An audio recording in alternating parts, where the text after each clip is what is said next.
say Central Prisons ono ebeba na afe yedi enkomo e de afa Ghana Prison Service home ene anope me so be crowd no tie but in some ahodo na aba no enro ansem sisi too much ye be room na afe yedi enkomo ye enso e de afa ho ye de ka de atodwa say omampani 120 days in office waba abebu nkonta e de ache Ghana for say ono wabo ne ho modern papa manim say na also ebe reti omampani out of the 25 or 26 social contract on the Ghana for Koyano, saying and aquacoue, yet and some ebro and anope a boss of cram, Eddie and Mamo.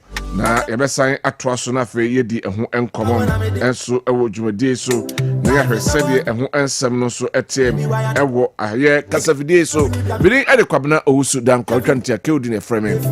A famian conafe, yan share and some ahodwa and no our horse, Nafi yenni and common and anope. But before that, Mame and King Kain messages in a crabba and Sanya could have one crater no munafi yashimu and some and anope na yakahu and some. We as watching our Nrebehi or a member of the MPP Media Patriot.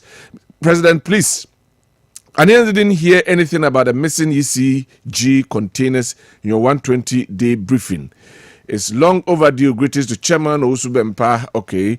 And also Edia Diabo Ibo watching on Nrebehi or the way a brain. Capito Gosu mentions. In fact, it is time for the MPP to come together and stop the blame game and make sure peace and unity reign in the party so that 2008 elections will be easy and simple. If not, we should forget. All right. And also, Eddie, and no. Masawudu Kumasi Bantamasa, President Mahama's 120 days in office was all about terminations of appointments, the unlawful suspension of CJ, politics of retaliation, Rambo style of raiding former government appointees' houses, using NIB to silence the media, 24-hour economy is nowhere to be found, missing ECG containers, illegal mining is still ongoing, and the almighty Dumso. Is this the resetting Ghana agenda policy they promised?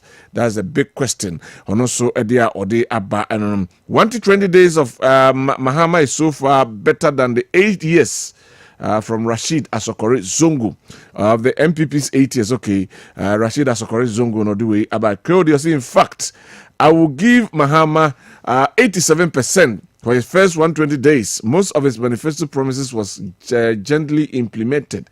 Mahama needs time to change the mess Nanado and Baumia caused. By 4 years, Ghanaians will start calling him to spend another one term for us. Say Kabis, we knew to be a say, and now on the way at the Abre.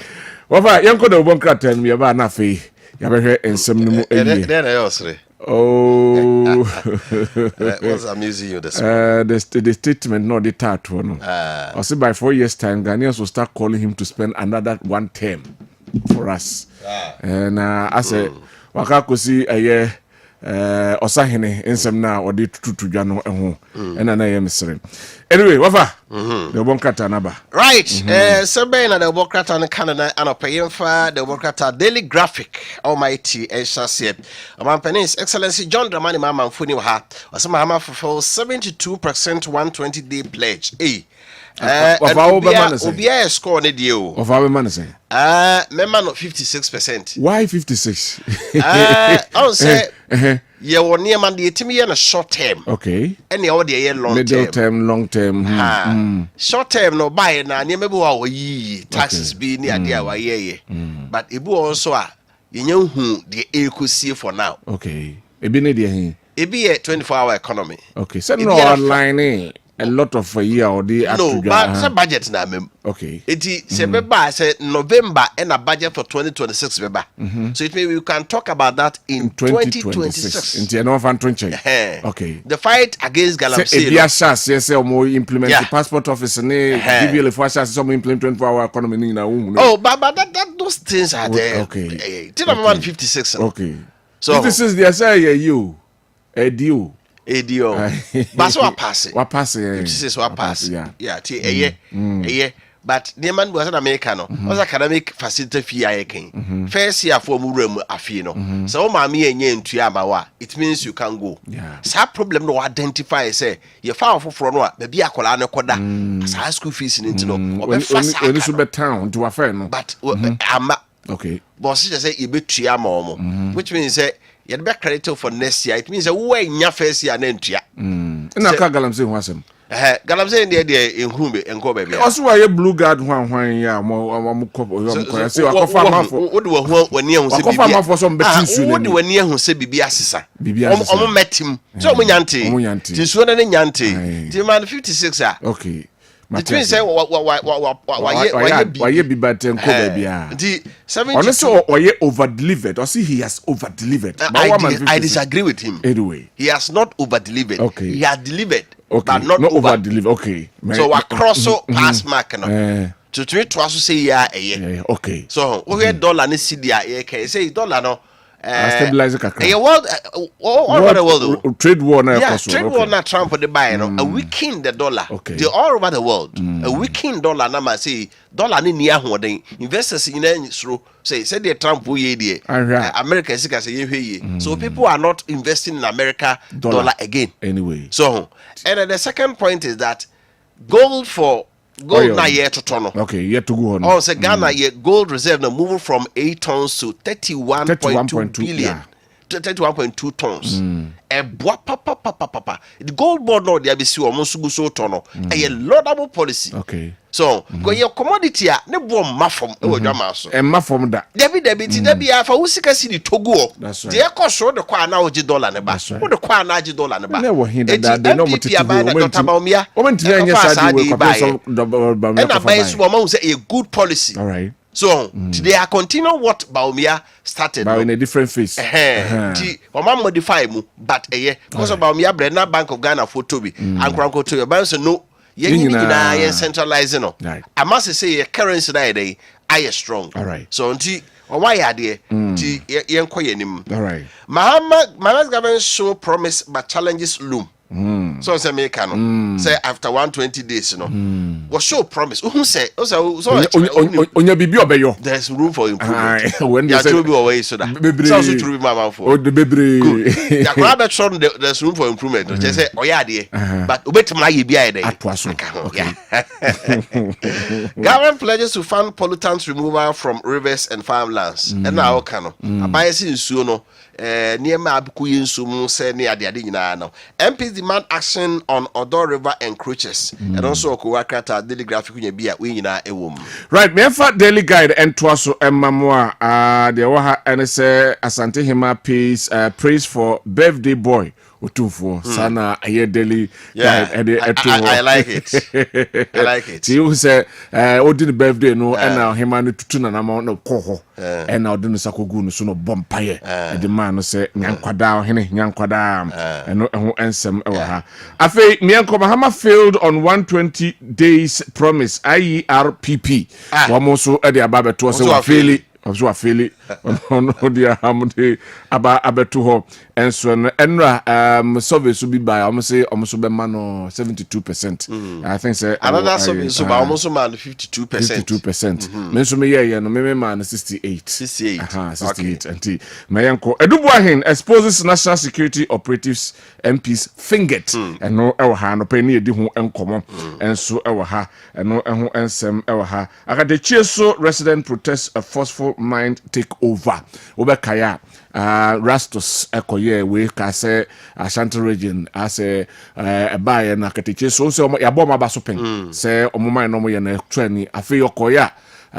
MP NDC for tax ene wo ena soja for na guard wo mo no say na ba ne sen ena ho ensensem na paper no enso edibi enso aba ene anopay ewo so Swiss Sport cocaine suspect gets 52 million Ghana cedis bail and also eda aye krata no enim yemfa Ghanaian Times ko wa krata no ento so Ghanaian Times so say beyond the 120 days focus on bringing relief to Ghanaians. Dr. Sakara. So Dr. Sakara. CVP. I say 120 days in the baby. The obey Ghana for one harrow. So the relief a banner. So I don't say yeah. Tell me because I didn't be a long term. Be a short term. Why in a short term there, but long term they'll see who say and so air court and him. BOG's gold reserve increased to 31.37 tons. And on here can one I buy that the MPP I buy a corner, nay 31.2. They say I buy gusu our motor. Or say, so when the policy is good, we need to continue. Yes, of course. And about my currency na day, you say a good time for say Ghana by the abaye NCCA, about Ghana for obi $100 as a store of what value. I say as a value number for. David, I always say, "Oh, see, I can $100." Me koto good akoto. Aha. A good because we talk to me fan to. Oh, which me that to. I say, okay, so that no papa no be. They say, "Oh, kutu nkasa koto $1 to." Aha. Ti o beto $1 to good to. Aha. Koto $1 to our utibeti. Because when imra hoso no, ejiri kakre dollars ejiri kakre bi a esi this be brave. They say no be obi wona kan na say wo mo ama no say ombu afu say. Ah, ma no ne for me na mkai. Also ombu afu say omunim say na jo mama be ya command to ba no. Kan e omo de dollar ne kakra bi ba, omo say na be jo mama o ba say ama dollar ne kwa na coffee this kan ba no ma fresh scan project na nso. We be ni adwen. E betia kwa. Yes you ho nto yen. E betia ba from wa afi momo de ba na Ghana demonstrates global leadership in immunization. Gavi boss ombo Ghana baso say immunization see di no sonko da num kutia ya de polio no de keke ka ho no Ghana e ya de pa. Right, Mianko Daybreak na yemfanto so ba o storm energizes MPP says in team fojo and odi atodwa say ba o mia ne to no okono ma e share MPP for nkran papa eno hafi oko ase ho no ma ho na Kwabena Edu Buahin wono fo ni da ha no say ex NSB boss while 49 million Ghana cedis went to MPs opposition and Mahama's 8 and also head the Hanum Edika Bosso and some BP papa and no and so our Hanum say a fee of Yantraso. Yemfa Kowakrataya a day the business analyst as on Tuaso and also my penny food was say 120 days focus on building a just prosperous Ghana, according to the business analyst of Mampeni and in Saludos, Tianumwa Bina, Ubia Sui Kakra, no Kakakra. Deputy Finance Minister applauds Italy's continued support to Ghana and also Coatos. So for me, the Chra, or his Cassem was Italy are buying. Sikam go swade boa Ghana no. Boa corporate Ghana must support the media KGL boss. Yes, and for the be a cancro for some more. As ye di here, as get to right, me call the Daily Searchlight na yemfa entwaso na Daily Searchlight. Ena yatrono Kessben ewa hanum said the kind where Press Freedom Day KGL boss advocates for stronger media partnership eno eda paper nanim afi oba ne nche honoma yatro Vivo Energy Ghana Fund training workshop for women of chosen rehabilitation center eno ewa ha afi oko aye paper na banner headline the yatro and it's laying off 39,000 teachers. Former GES Director General clashes with Haruna Idrisu. And right now, and Kwadane so mubuafu o ma twen afede emma Haruna make us say be 9,000 to 12,000 pen on betimi form na kwan fa so form no nya kwan pa nti nkola na dwa brutal asem kuma asem to and former Director General Kasa so be class o say Haruna say how can you there's no way I be funny power bra finance minister my clearance according to nkola na back no say clearance we na ISPI nti o say nka ban we renew and na on renew ye nti ho na kofa nti semantics so dallying with the West. We say more clearance. We say I spy. So that is where the situation is coming from. Inti eno Arabia some more kind of crowd the name one area. Or say a potun free upper west, upper east, and waba shantroni 5 months. Wakuskua Yameka Chena afedi adie a year MFA. Inti areho eno eho ensem enso ewo hanum yentoso. Yeva Daily Post enwie Daily Post the mampani fu na babio my 120 days resetting Ghana and building the Ghana we want together your speed and determination. Speed and what? Determination. Speed. So Professor Mills can say I'll hit the ground running. Okay. Inti and also mampani some no and some of the wakabe brave.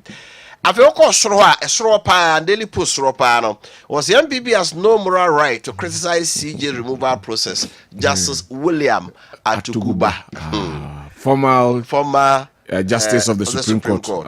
Osaba Sewa, or to be a Magana Association for so. Or say GBA finds its voice when NDC is in power. Just Ghana Association. Some people are power, maybe be a sacrosanct. Just some the finium monka. NDC Paya Nagana Bahe, na say just had to go back. Is it always like that? Because in Nanado, Omo conference to Kumasi or by Omo to be man in the power. Galamse no ho. To be man in the power, man nakrabu fu man make kabi ho. And I think they are more vocal when the NDC is in power than the MPP. I think that's what he's trying to cross. Eduboy memo claims NSB spent 8.3 million on opposition party ahead of 2024 election. Yes, opposition party in quotes, inverted commas. Opposition party bear. Oh, sir, 20. Okay, see one more thing. Oh, I'm moody. Ti Indian ho. Did I make us a honey classified information? Yes. Nyina ne timi pie the babon tensa. All right. SMP. Wafa na no right. Enti mi anko na fe yenhwe ene ensema eto ekotro na yentie de edi kan yenkotie Omampani's Excellency John Dramani Mahama on his 120 days in office na promiser on Ghana for na say contract a social contract on Ghana for coin no nsem ne bia odi etu dwa odi kan eka efa aye taxes ahodo ya waba beyi edi efro yenti no.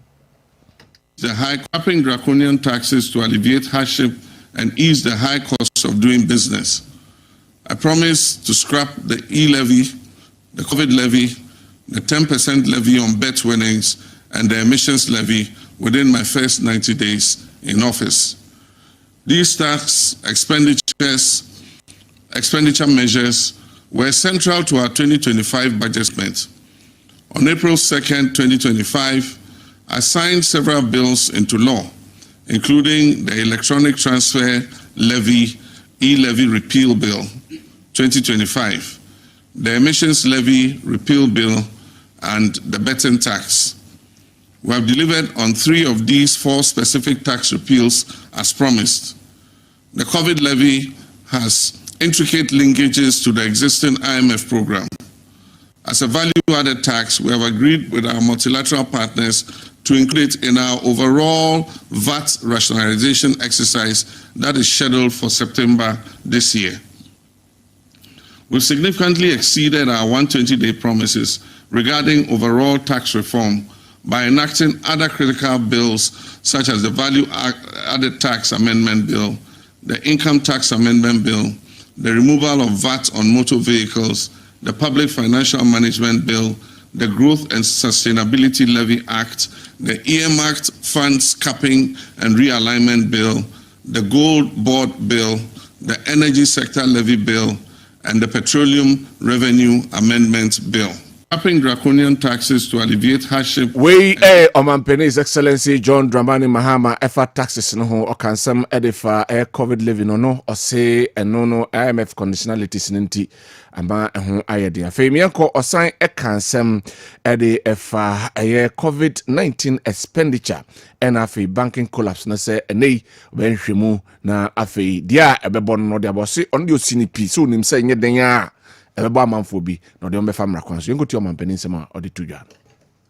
COVID-19 expenditures, after the review, the appropriate actions will be taken. The Sputnik V scandal is under investigation. The Minister for Finance has launched an inquiry into the collapse of indigenous banks and financial institutions. And make no mistakes, facts will be unearthed, culprits will be punished, and lessons will be learned. The Minister for Energy and Green Transition has commenced investigations into the PDS scandal. Deloitte & Touche is conducting an independent audit of the National Cathedral project. I expect their report by the end of this month. A number of officials have been invited and questioned concerning the 13th African Games. On April 30th, 2025, the Attorney General filed 11 charges against a former National Signals Bureau Director General and others for various offenses. Charges will also be filed in the Accra SkyTrain and the National Service Ghost Name scandals.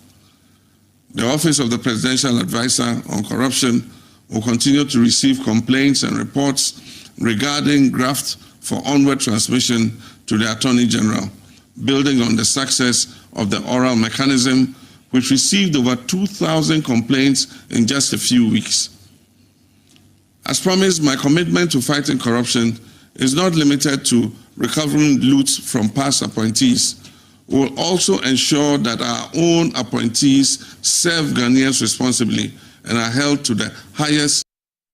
We a your mampanin some of the tuja efa kwa wako ediatia kitashene proyeno ehono ena yako kutie bienum. Afi yenko the Minister for Education Honorable Haruna Idrisu na ena aye graduate teachers omo eko ye ko 1990 wo aye fa afa omo posting ho na no eno hye omo a woni omo edi enkomenko tinsem ni bia wodi etudwa no. When you come and create this sin, I have to respond to it. Appointment letters were issued to persons numbering up to 39,000 when there was no financial clearance to do that to begin with. So that's problematic. So of the 39,000, probably government may be able to absorb 9, 11, 12,000, but certainly not 39,000. So whoever misled you, deceived you, is not John Mahama or Haruna Idrisu administration, not at all. Somebody probably, I won't use the word con, that's too strong, but deceptively got a number of you unknowingly, without knowing, to yield to some recruitment of a sort, which recruitment was not approved legitimately. So we are auditing to know that yes, you have the right qualification, you are entitled to the appointment, and 3, you are at post. Then out of you, we will pick that which we can absorb within budget. If that exercise is not complete, I have no story to tell you. You have to be patient until we finish the validation exercise. When you come and create this, we the Honorable Minister for Education Haruna Idrisu no di tuja 39,000 and nei womo ehun abasem no say omaya be 9,000 to 12,000 per ena ombetimi afomo na politics anyway, let's leave it there and let's continue there. Afi miyanko the former justice of the Supreme Court, the Chief Justice Anasa Justice William Atuguba ono edinsem edi atudwa o kansem edifa NPP4 ene omo save the judiciary demo a omo ekọ yese aha ohwe nkrofo yi pa ha debi enye se ebia womo ko amagana ko nemom se be yom betimi a survival enti enomo yesare yankuti ensem abapa yi edi atudwa. When they were in office, how were they when they were in office? How did they perform? Transparently, neutrally, in the interest of the people? Did they do that? What? This is the kind of thing I just hate. Pure hypocrisy. Ken Dapa. What did he say? That's an honest man. It makes the point that the court should sometimes balance their rulings. Yes. In the interest of preserving the security of the country. Yes, that's an honest man. Are they like that? But was it right for him to have said so if the court is really implementing the law? Implementing what law? If they were, what was the cause for him to be apprehensive? You look at the trend. Kessben. Public perception, unanimous FC. Was it happening or not? Today there was a unanimous decision in court. Yes, but that was peripheral. That was, I think, to exclude Bafo Bonnie. That was the only issue. But the more important is 3-2. Now look at the empanelments and see if that panel had not been reconstituted. You think it would have come 3-2? I mean, For how long have you not had unanimous until? And that's why some people have issues with that and say that Yes. the repaneling Yes. resulted in the decision going Yes. against the applicants. Yes. And that should be sustained. That's what they are fighting to sustain. And they are wrong. But does that feed into the public perception that the new addition may be working towards a certain political direction? You go, I mean, what is the impression there? So long as Tokonu puts panels that give unanimous decisions in their favor, that is justice, isn't it? If it is varied, it goes ahead and hey, I mean, that's the scenario. Why is the MPP and they are championing discourse like that? They say they are defending democracy. That's democracy. Because when she's there, it is okay, unanimous panels always in their favor. That's democracy. That's the democracy they want to entrench. I have seen that scanning through the events in the courts. That is rubbish. You ordain a dictatorship in place. You have been overthrown through the ballot. Your last citadel is the Chief Justice. You are battling. Hey, if this one falls, we are all out. That is what is happening. That's how I see it. I can't be wrong. Then it will appear that our Supreme Court is politicized. Certainly. Certainly. But that's not good for a healthy democracy. Certainly not. How were they? Morning show with Kwabena Owusu Dankwah. All right, so that is William Atuguba, we a former Justice of the Supreme Court, no de ensem ahodo etuja one yenuanum Joy, and edin komo and yabubobi edi mamono. Over. Maminti we. Minim baby abefa. Befa shase free Atuguba edi so. All right. You see, Medica can say the last and the worst thing I was say Ghana and I see a politicized judiciary. If you say so here separation of powers now. So America say omuma judiciary ye institution very strong pa. Say who KOD wonko akra. Say who be aban ni ye bibi tiawa. So aban nsuro. Adenti no nsuro. If you say onye majority, iti uye bibi tiawa ye to aba. Enkano, yeah. So, se Ghana for do no ha sorry say ade aban wo ye jai na wanya ya omto abetiawo. Enu ne hu 2024 no. Yeah. Ghana for sorry ti say e-levy yempe. Enom zio ebeboa ma ye nkwa be fe omde bae. People try dodges. Some catch some could do baby. I'm ranting some more. You live in any bed in Tassintini to Abamam. Also by that Munim Fio.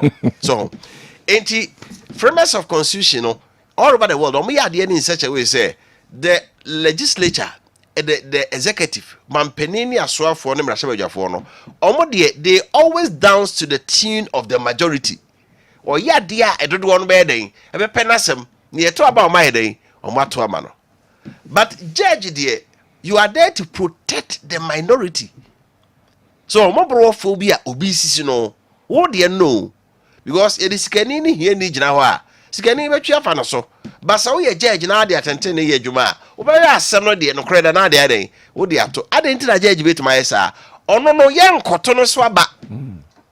So, so we twa mfie nan na Ghana for nsa meto aba. Ni enyi no.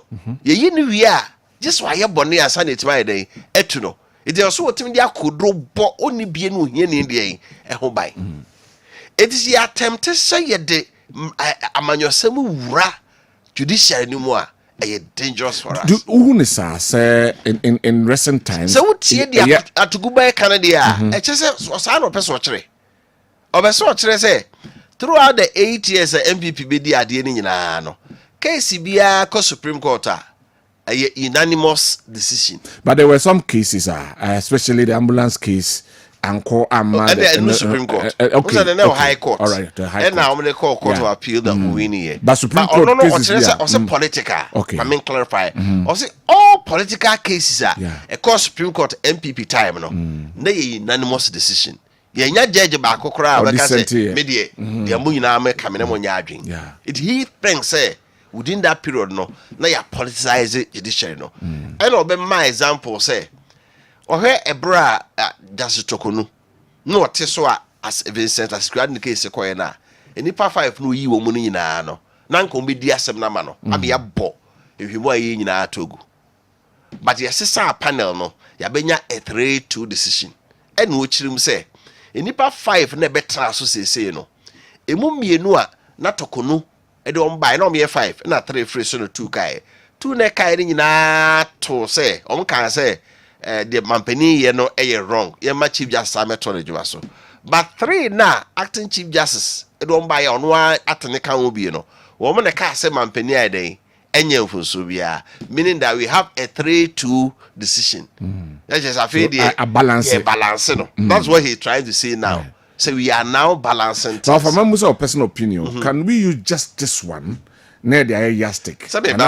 Okay, mammy too. Dime ten na me de akọ time wa ono so no te election petition so.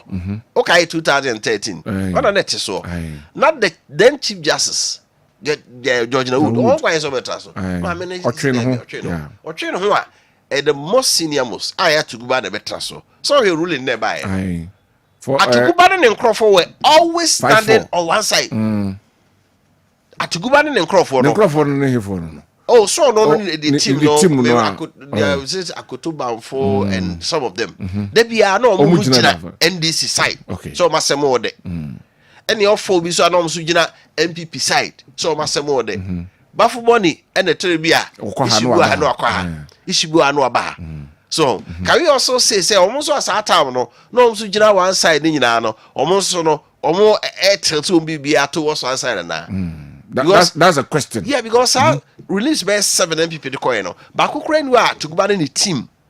That time no omo come can be my MPP that. Omo nyina can go one side. Yeah. Do you see? Yeah. We have to sit back. So kasa asem no say omo say MPP tamu nyina no unanimous FC no. Obi be nya adwen say and the justice 7 na say omo so mampene de omo ba no. Omo so be ko unanimously one side. See, that is what is very dangerous. Right. It is another man kind of has said. I was very happy say one more than now the do court Supreme Court to be no. It beat me can say there be man penny from so. What do I say? Said the ABC your justice yawa pew. The bra MPP winning 2020 NDC the coin no. Nebi anka NDC for her quite say. Obeke be a mom, but one can be a mom. Emra na ye dwuma sa ene ko we so bi MPP for bi hwe kwan se Kulendi ye ne do koye just Amadu Janko ye ne do koye wo koye amonko ka bi amai but they are doing their work with independent mind. Yeah. So enti just tukuba onti tia break on fa me Ghana fo adwumi se Court no ho ye adwuma no there's politicization there but seemingly and sound sa en lukusa no so chronological your man the officer say sanity or just a fina as a cry day aba e dey na chese sakra aba because of the Chief Justice just once also Chief Justice na yi na free on ntino a fe dey sakra aba so case ba na o select wo mo a omunim so better towards a direction. So what is the guarantee say Chief Justice Korobeba no so case ba on select towards somewhere that will tilt towards another particular okay see here we are be se case ba no ko select almost 7 ya ba omudin sisi we ko fa 3 na ko for more than 2 na 3 we ko kama abaya what will people come and say the same thing say the omko say omko defend yeah. So, you had the frame near the balancing, and I think it's going to help all of us. All right. Now, Yamra, friend saying, National Signals Bureau, the NSO. Say payments, no, say, so you pay infograph, no, you pay or Troy Koma or Mona Casacasa. Say, Malam, when you know my year. No, the X-way now. Okay. No, you pay infograph, because the what was it or no, I said that try. What she say, you do it, you do it, no. KOD medical can ha. Say your politics are practicing the CCA or Ghana for that matter Africa no. I can mass theory or kind of hodgman ye. Kamaska say. The political elite class no. One more interest no mass say emra dia ma say politics yem fanya adwuma. Okay. The democracy no more practice no. Western style via emma omo ye elite class no. Omo to aso aye yi. Omo use ye form as factors of production. So edi you so ye production. Economy is here raw materials. We here the capital, we here labor, and I did the count. That's for me comes. And I did production, that is what they do. Papa, a year what they are friends saying information or they are by Sikado do am de koha, sikado do am de koha, sikado do am de koha ni nyina. Time I che no aye kekade. What is so penny be about bejina baby? Abebo wa. Say, oh, sika we cry there, say. But both sides of the political divide, NDC and MPP for Obia benefit. Obia benefit. Committee na subsidiary legislation on her no say NSB Act or Mokojatum 2020 no. Sika de come womo as certain allowance. San omoja 8.3 million 83 billion. You can say 83 billion. Yende ma brashebe for to committee so money na monche. Ejuma mo be ya magana na eni. Wow. And the current Attorney General on the chairman of the subsidiary committee in Parliament. Yeah. Ono a neighbor papa yi kwa edu say sika se we ayira yehu ba bia for wa divert corner account mu. And this man comes and says sika na mo se ma divert no. A dodo say me de ko ha. B dodo say me de ko ha. C dodo say me de ko ha. D dodo say me tuama we. Ye tria to the sense say an opposition party was paid a certain amount of money, Nizam Patrol, Toyota Land Cruiser, and the rest. The entire NPN say a classified information kayenka, but as somewhat bad I don't know so the charge. And when we say people back home, I can say, now near my say, what I'm or church him say, because of near maybe no, we must say, but a bass have no tico be antiminko who say. Sika free sa aswe ho eko akwa ani e dey ba gina court of public opinion ya dressing from head to toe a calculate amount of money what DNA the sika the bond ko dey say 49.1 million me wa I say do 51 good they say what check there ono say eko akwa na aka say asa Bebu oko atro classify. I know the command no yamodin. Because the command the special aid of what? The current president. The current president. Yeah. So until you man be on what? Yeah.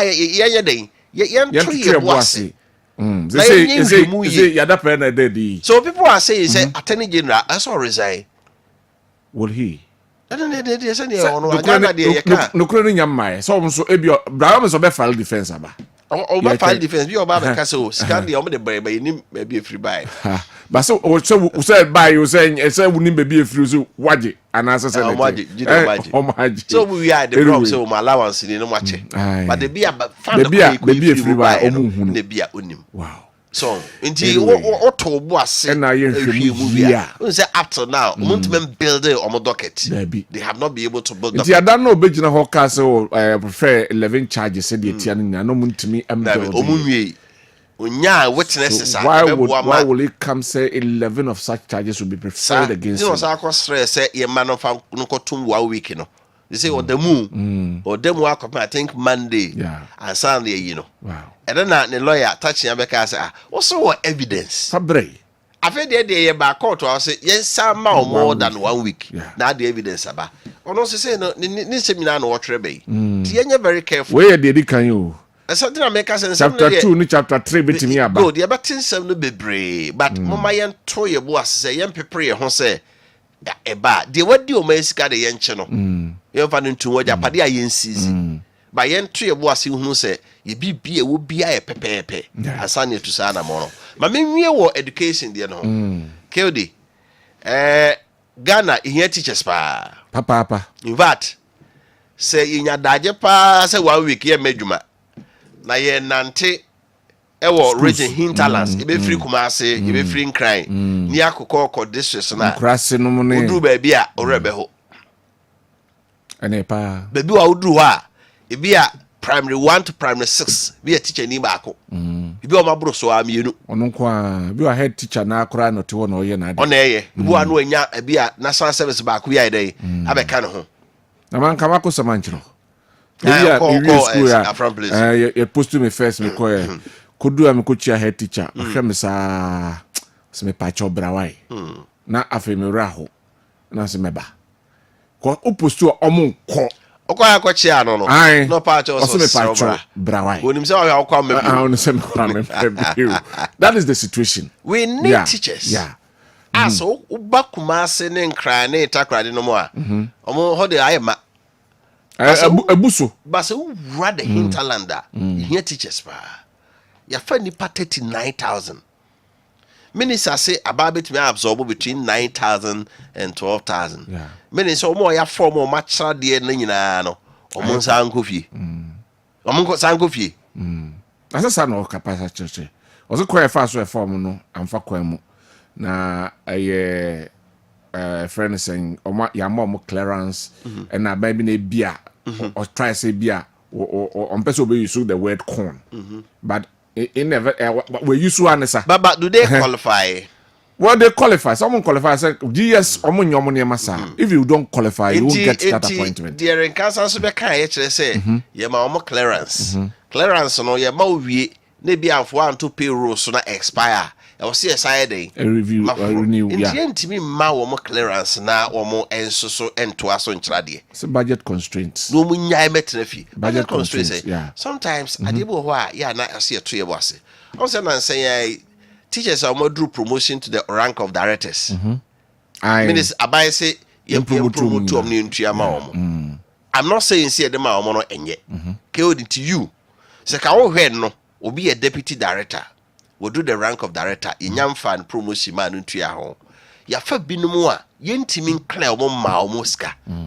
Na omguso kira de. Etikane mienu. E fa na priority say ko.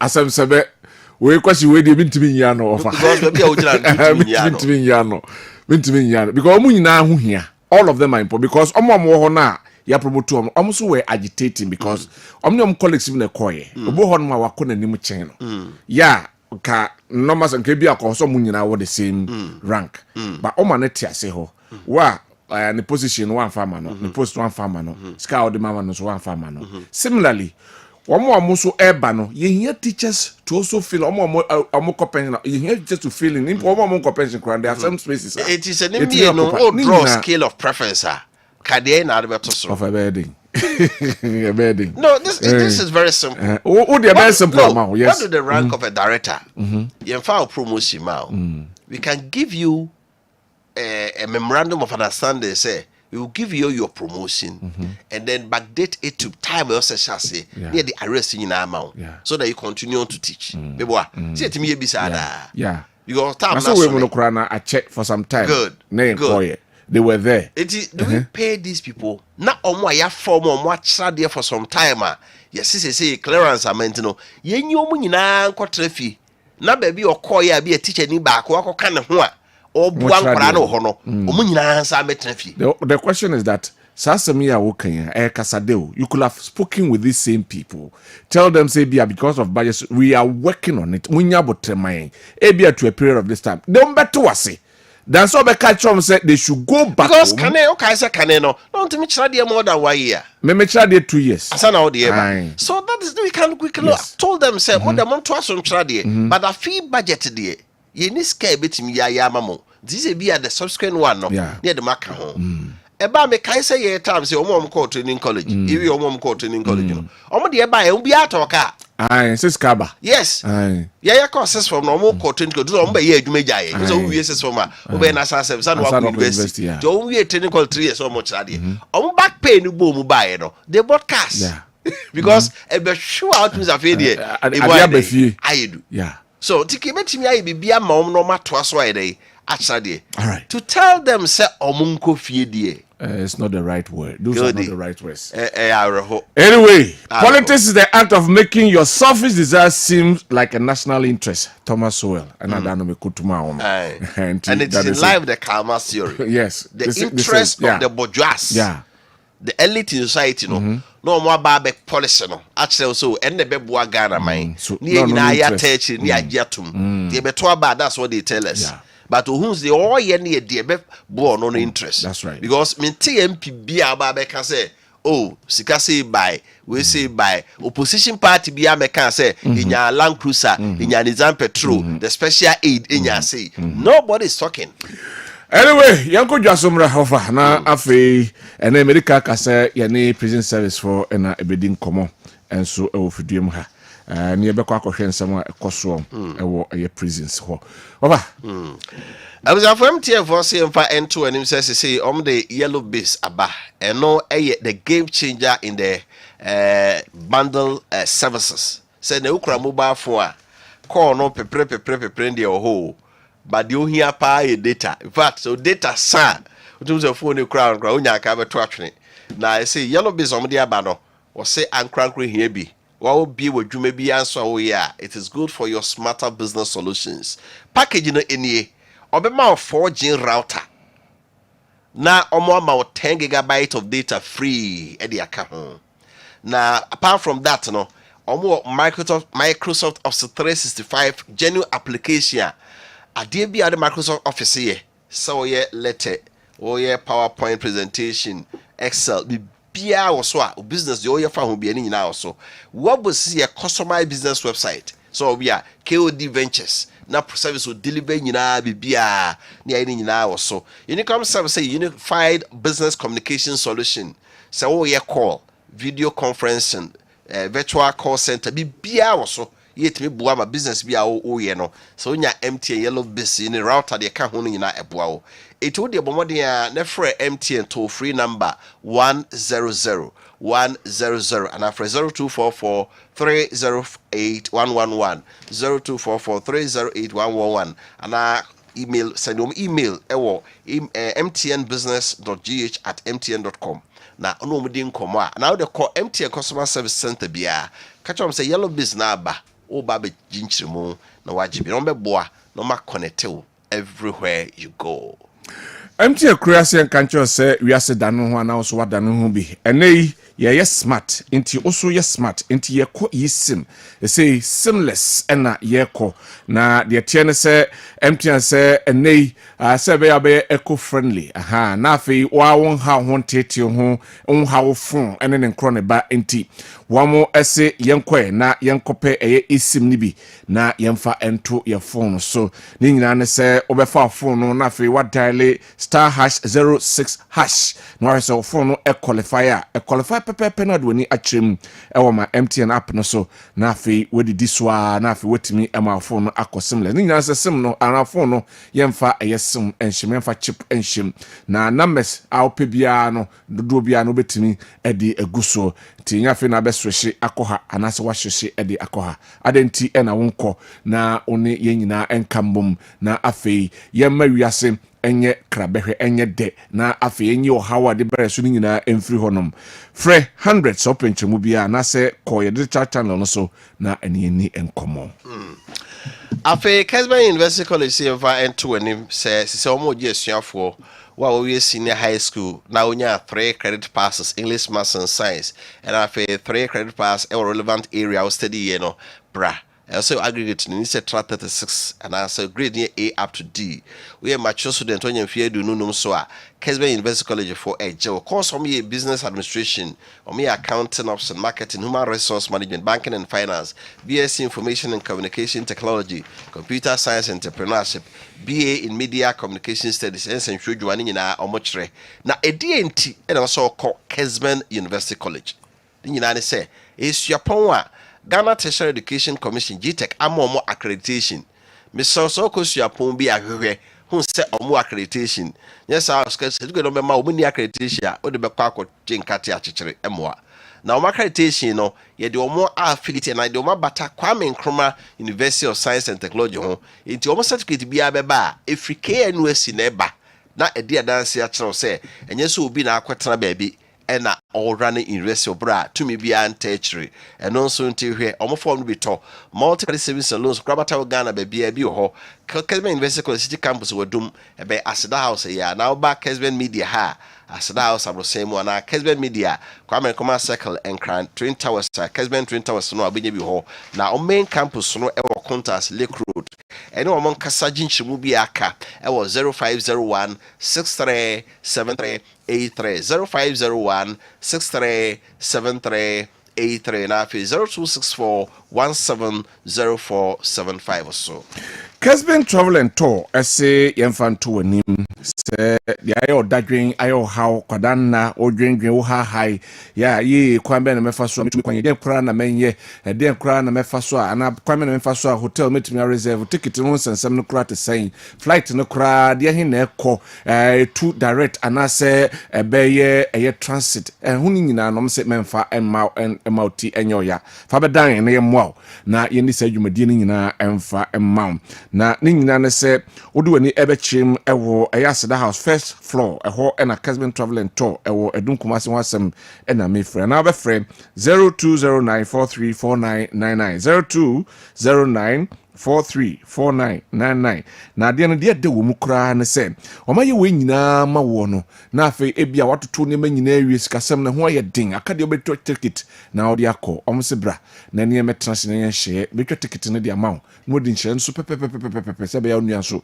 ebetimi enye bi wompe we a na opeden fa how ene wakonto ho dadwen de fa bedan Kessben Travel and Tour na yemwa sanso ena ashfoam se yen kancho se enei se odembe krabehwe obi beba odem ne ni aka na afi watena se no wakamfo de oteso ana se ohoho ba be sawo no adam paso no se o empa we de madam paso ama me watomi na ashfoam ena ebetimi aboawo ama watimi nya sade ni nyina ne se omo akwa akofa couches any sofas dresses dining sets center tables any a wide range of beds ena mattresses ya omo de aba de fa home de soft furnishing na de ashfoam ena akofa aba na de wo mu ne se wom this festivities womo atom niam so up to 30% the amount discount tiade na afo ni ntrem ewe showrooms ahodo ya ewo Ghana hani Kumasi na afei ometo bi nkusu fi na manfo so atonkra ba behwe de wo dem Kumasi mo ye showroom ho Santase Tafo Ahojo SG mo the main office no yeta efren Melody showroom eno ewo Kasi anaseko ashfoam depo bia eben obia na afei okwa wakope ashfoam product ni bi na de akwa kogo odem Fraying was 0542 6974 0542 697487 and 0556 579214 0556 579214 nafi yenye wo so said na ye ka teachers ne de no GS for the president kata na de aba no me mo nchimu kitwe bi omo che say enye no kre say omo fa nipa 39000 I am a clearance the omo chire mo ne say total clearance a ye de ma wo mo no na ye 18500 okay tinye 39 Edna omofa mu 17,720. Okay. Meaning that the clearance de ma omokra no emu 780 omamfa. So omofa graduate teachers diploma ne de keke ka ho. Okeke ni nyina abomu a finance ministry clear wo mo asa 2024 no 18,500 teachers. And omofa mu 17,720. Meaning that they didn't utilize 780. Okay.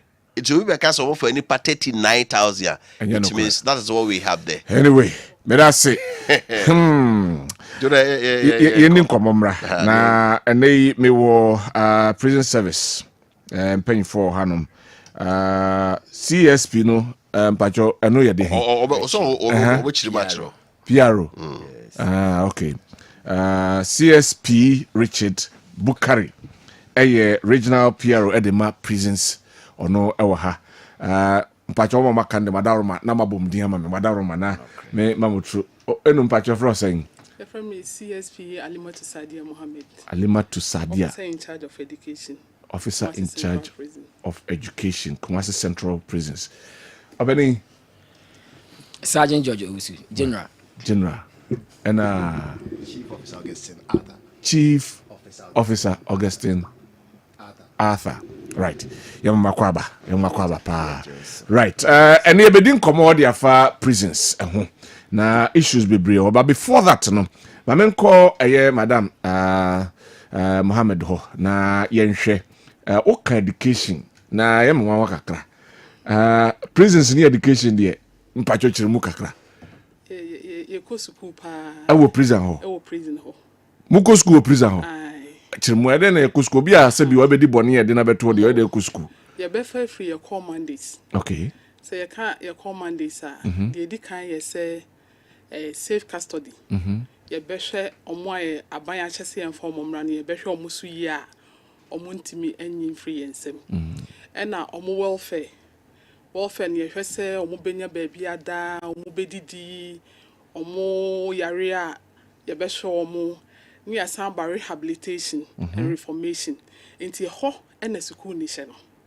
Okay. Inti yema akwenya ema obia na oku school abonten na school kronum no obabenya aban amane na school no so etwa wa abonten ne de naba yema na akwenya mane san to aso Inti mo school ye wo school ho na obi nso so a wo school drop out e wo fie okoa no bebejaye wan san to aso bi oba na so opepa na se to aso a yema na kwenya ana obi a onko obi da kra na waba no wabehwe se bia yama me 10 years me ba betena han ma waste time en ye memfanye bibi ono so yema ne kwan alright enti ye run formal and non formal education ewo ho na formal education no ye hwe etete nkrofo ma at the end of the day no mo twa BC ebi so omo kotro abonten na omo kotro abonten mo kwa na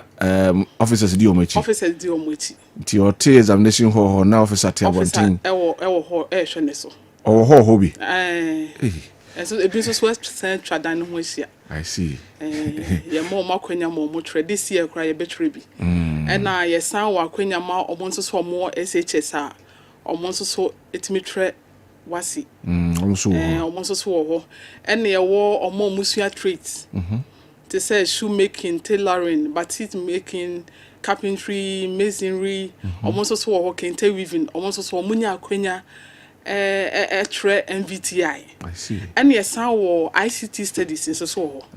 Almost also a hardware and a software. Wow. Munya e prison hono. Mesa ba ho ba mamen ko CSP Bukari ho na afei one family ancient common see besa ba school ho na nsem bi ho no mayem de mba bebusa no na yewrem na yenka Ghana prison service especially Kumasi Central Prisons ho asem minim se prisons no ewo ho no nye se fiti ya na ebesi ho mo yenkomo kakra madwuma no sign na tiankasa prisons ejuma no de ejuma Ghana emra ena ama ho kwan na sene me madam ekan no constitution no article 205 edi akotene pa ewo constitution no article 205 no ena establish prisons na constitution no sene ye nyina ye nim no eba 1992 ba ansana no na prisons ewo ho sabio what the Bible mo kra presence wo what the kokura no mo presence esom bebre chese ade anyame e de share wiase asese okay the story of Joseph ne omo nyina no ana chese presence there ade wo na Kumasi Central Prisons ho na ye regional command no omo si no 1901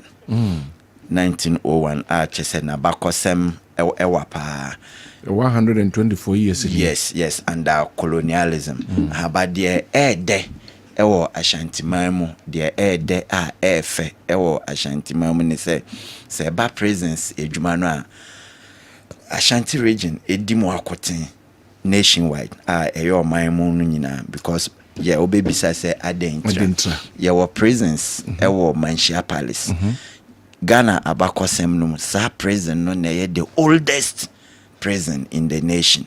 Ti Manhyia Palace deɛ no yes. ɛna nyini paa ɛna time biara meka de wa me ho as kasama for Emma Ashanti region because me na me kuta prisoner anyi ɛwɔ ɔman no mu nyina ɛna me bɔ nana ɛne Ashanti man nyina aba so sɛ ɔmatimi akuta prison no from time American nyina from ɛno kra yɛ pre-colonial days like ɛwɔ hɔ ansa abrɔfo no ba yɛ na ɛwɔ hɔ abrɔfo no kɔ yɛ na ɛwɔ hɔ besi nɛ nti ɛnyɛ adeketwa ti sa prison na ɛwɔ Manhyia no ɛdi mfie bebree ɛkyɛn prison biara wɔ Ghana ha wow before a prison service no kra bɛ hyɛ na ɛwɔ hɔ nti Ashanti man mu de ɛba prisons a ye kan de hoahoa yɛ ho nti wo de ɛnompo ɛtoto central a meka sɛ no kra ɔmo si no 1901 no central kra ɔmo si no ɔmo ansi no as a prison na nye naduafie na yɛ a slave camp abrɔfo no kɔfa enkoa ana slaves no efi baabi ɔmbe fi aba ɔmo de ɔmo gu ɛha no as a transit point na ɔmo abɛ transport ɔmo ɛkɔ the coastal states for onward transport to the Caribbeans nti Kumasi Central enhyɛda enye baabi a yɛsi sɛ ɛyɛ prison nti na baabi a na yɛde nkoa ɛhyɛ a ɛhɔ mpo na ɛnsɛ sɛ ɛbɛfa abro 500 ɛne amene wo kasa yɛtimi ɛkɔ even 2000 nyabotransa nti mame musa wo yes yɛnsi ne sɛ prison no under normal circumstance prison dan no sɛn na wɔsɛnka yɛsi no nka ɔmo si no deɛ anya hwe kra no nka ɛsɛ ɔmo adwen kɔ animu a ɔmo hu sɛ anya hwe kra no emre bɛba enipa no ɛbɛdɔɔso nti nkɛsɛ sɛ ɔmo trɛ mu kakra ba onim sɛ slavery deɛ anya hwe kra ɔmo hwɛ sɛ wo ho bɛkyerɛw nti saa time no na ɛyɛ okay but slavery and prisons ɛyɛ two different things ase obi aho kyerɛ no sɛ prisoner no so yɛ kwama no ho akyerɛ nti ade na no nanso nka ɛnsɛsɛ ne ho bɛkyerɛ no ɛne sɛ prisoner ho kyerɛ no yes de nti asesei adane asɛm amayen no babia ni hɔ a ɛkyerɛ sɛ prisoners bɛyɛ 100 and over and that dan baako babia ni hɔ ɛkyerɛ babia ni hɔ o de ba international standards a etiamra ɛno kra no technically a human rights abuse yes okay anka anya hwe kra a maximum of 6 and a room a room no with a normal size of normal size nipa 6 babia yetia anya hwe kra nipa 6 international standard no ba yen ye ho room bia ni ho a fa less than 100 and that is hold on sada ketwa na also not more than nipa 6 na kedemu no yes room being who less than 100 ewo Kumasi Central omo ye den omo daden exactly inti pictures no a eya epie na wa hu so omo ahyehyɛ omo ho we nan wa ha we ti wa ha we nan wa eye sanet enye se boapayo bi na ya hyɛ da akotwa pictures bi wo ba bi na ye de kyerɛ obi papa hold on na mentia say ye ti de ba bonte ye te say we di ne tiko ha na we di ne nan akɔ ha we di ne tiko ha we di ne nan akɔ no enyese bia bosremuka dabi de esi wo prisons de esi wo prisons no na wo de hwe calculation no ameye no nipa 100 nipa 500 okay. meba 500 efie no mpo nyina ensese ebefa abro 500 say efa be 2000 nti that's over 400% congestion nti eyeye hi asem ha uyi eno efi hɔ a eno no part of welfare but meka say enhyeda enko yesa because of structures nka anya hwe kra nka yi o hwe pictures na say no moda say ya no jambede ada what you say na so nka nsese etese ba ti ukọ na duafie na say no mother say no ye sheda wo bi o sheda hye omo anase omo anim kwa mfa no hye omo se mo man hye mo ho amonko ho ene agi bi gina ma de achi wow yes nti omo da so daye fine with them all. Fan wo dem na fan wo hokra san na fan wo hokra ebe ye hye because ni say nipa honam kra generate heat yes fan wo ho de ba entimi nya effective obrani bese ti dum so bad dey there so bad dum so bad there ene bobo obviously in this situation say you are reinfection there wunya bi pa exactly and ntina madam boy ye mandate no about reformation about rehabilitation right the welfare the ehia yen titiriu ene welfare no okay and away me kan ho asemi nyina efa welfare ho eja bisa senti infection ye wo officers kra omanya infections afi prison mo ho e dia pie yes me commander DDP James Munyele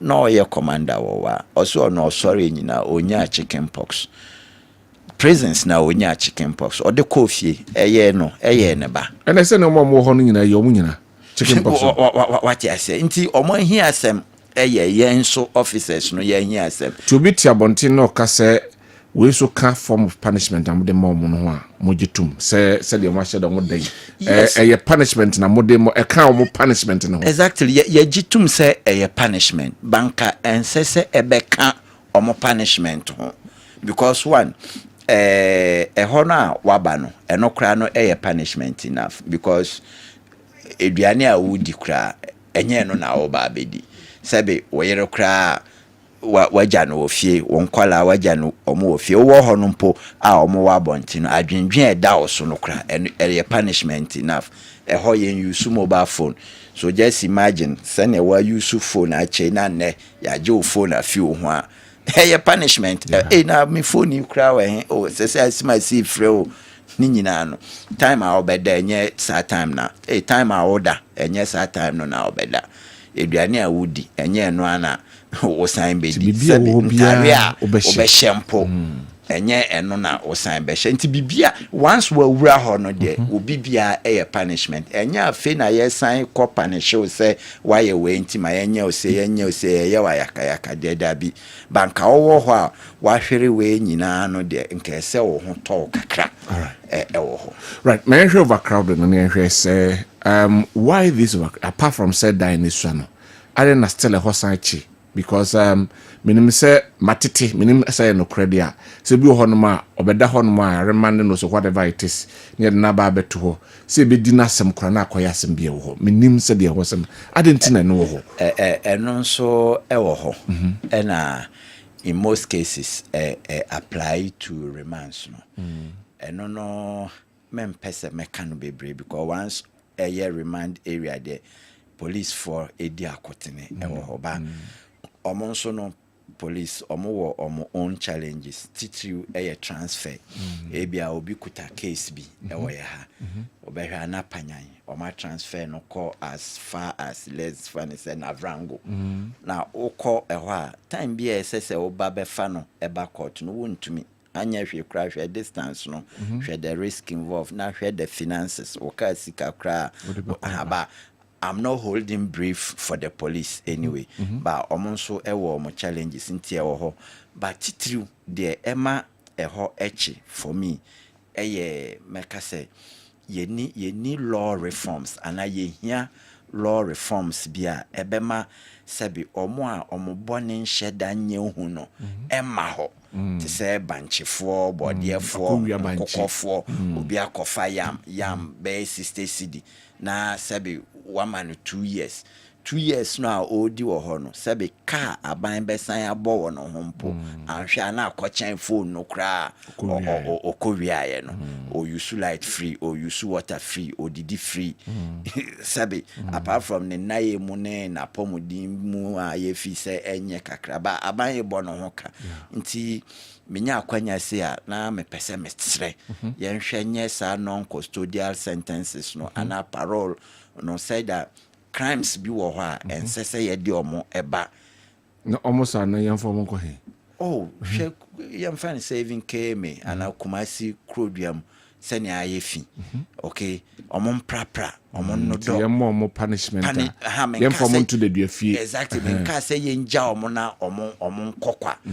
ba ye wo other punishments bia eye even more effective than say odi nipa no ebe na we din a waje wa Ashanti man na ye kona na police prison officers gina so a wo pray I was akwa wo ye den what enokra no eye punitive enough because o hwe o reputation ene de AC no a won sign koye bio anti sa laws nketen no ebetimi a decongest na another thing help with the decongestion the driver Church of Pentecost de ato omo ho hwese omo be si camp presence o hwe edra omo si bi wo obuase omo si bi ama Damango Savannah region omo si bi ewo Nsawam okay so mo kra bo ama expansion thank you ena mesre Church of Pentecost yeti omo so a na ya sorry because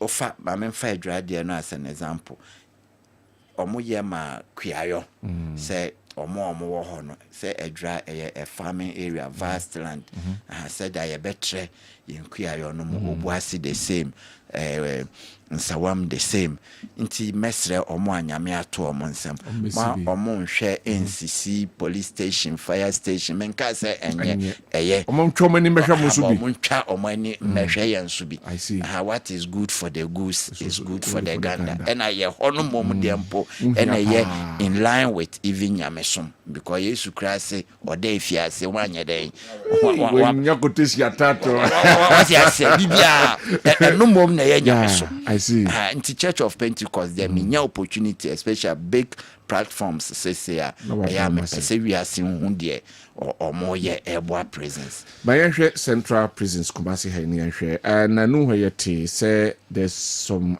arrangements here very locate mo ahwa some to say mo din komo bisa na akwakosi say relocation drive no there there ewo board so na ewo board so ache no crap ache because anya hwe kra me my over 10 years ewo Ashanti over 10 years in na ya kase be recruit na ya kase be relocate nti me kase ache na otumfo na mebo na baso because otu hu anamo de esese ono oye ewo ono na fam de waye sese aka aban any prison service no insase 7 bibia you okay asase de kra ye ni ho problem abase ombetu ho na facilities no because prison no esese prison eben hospital prison eben court yewo accommodation for officers ne asese eno mom na ye hwe ye ntumi nyankosi prison no nkoa ensi ho abra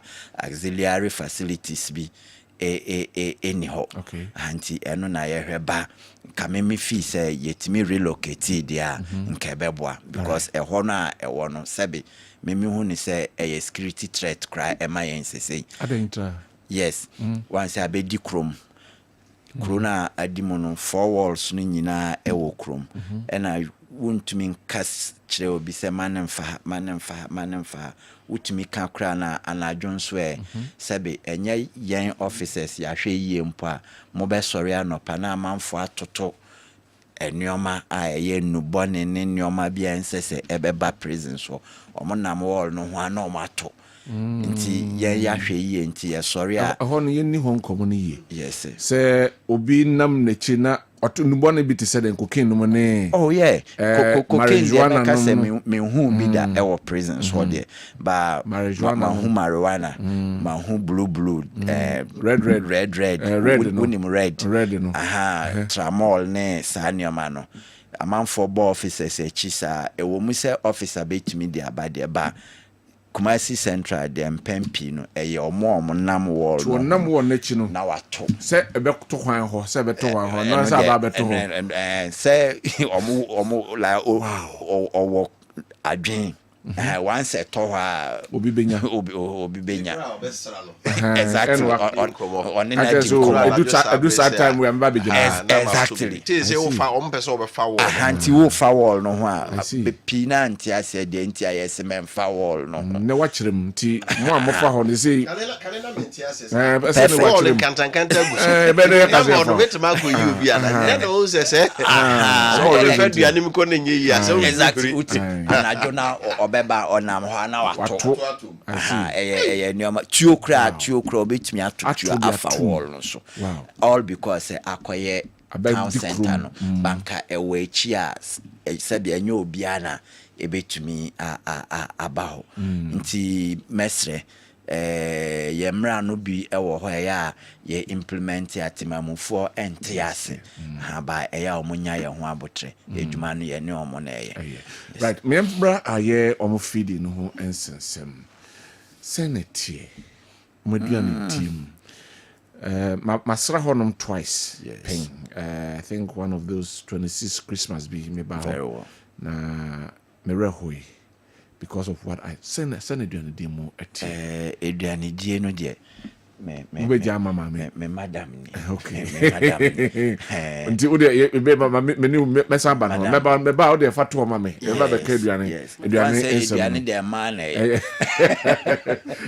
Anyway, tienya mo ba no. Anyway, me yen hwe resources at the same because kanena nka me hu se mo Toyota bia atworo ho ne ya penti mo color. Se me hu bio mo resources the same. Yeah, resources there enye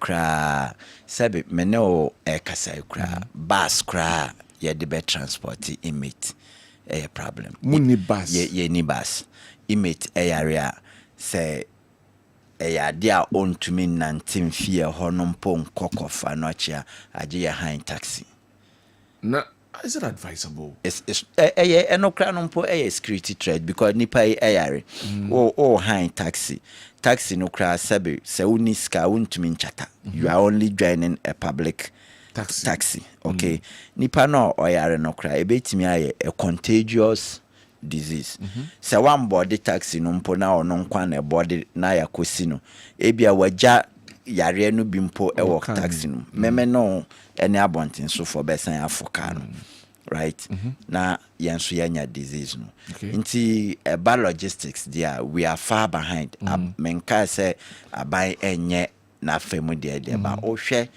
how omo are resources certain security services na omo agya yen mom na ye very crucial to the criminal justice system no etomre bia edika wo mu say things will pick up but as it stands there yan kasa almost one kasa oti ho a ye bone but as it is there we only can appeal to government say ontwa nani emehwe presence. So what ne boa mama juma ecos in terms of logistics and resources? In terms of logistics there make I say titru eka just imagine say we transport very hardened criminals from Kumasi to Cape Coast in a public means.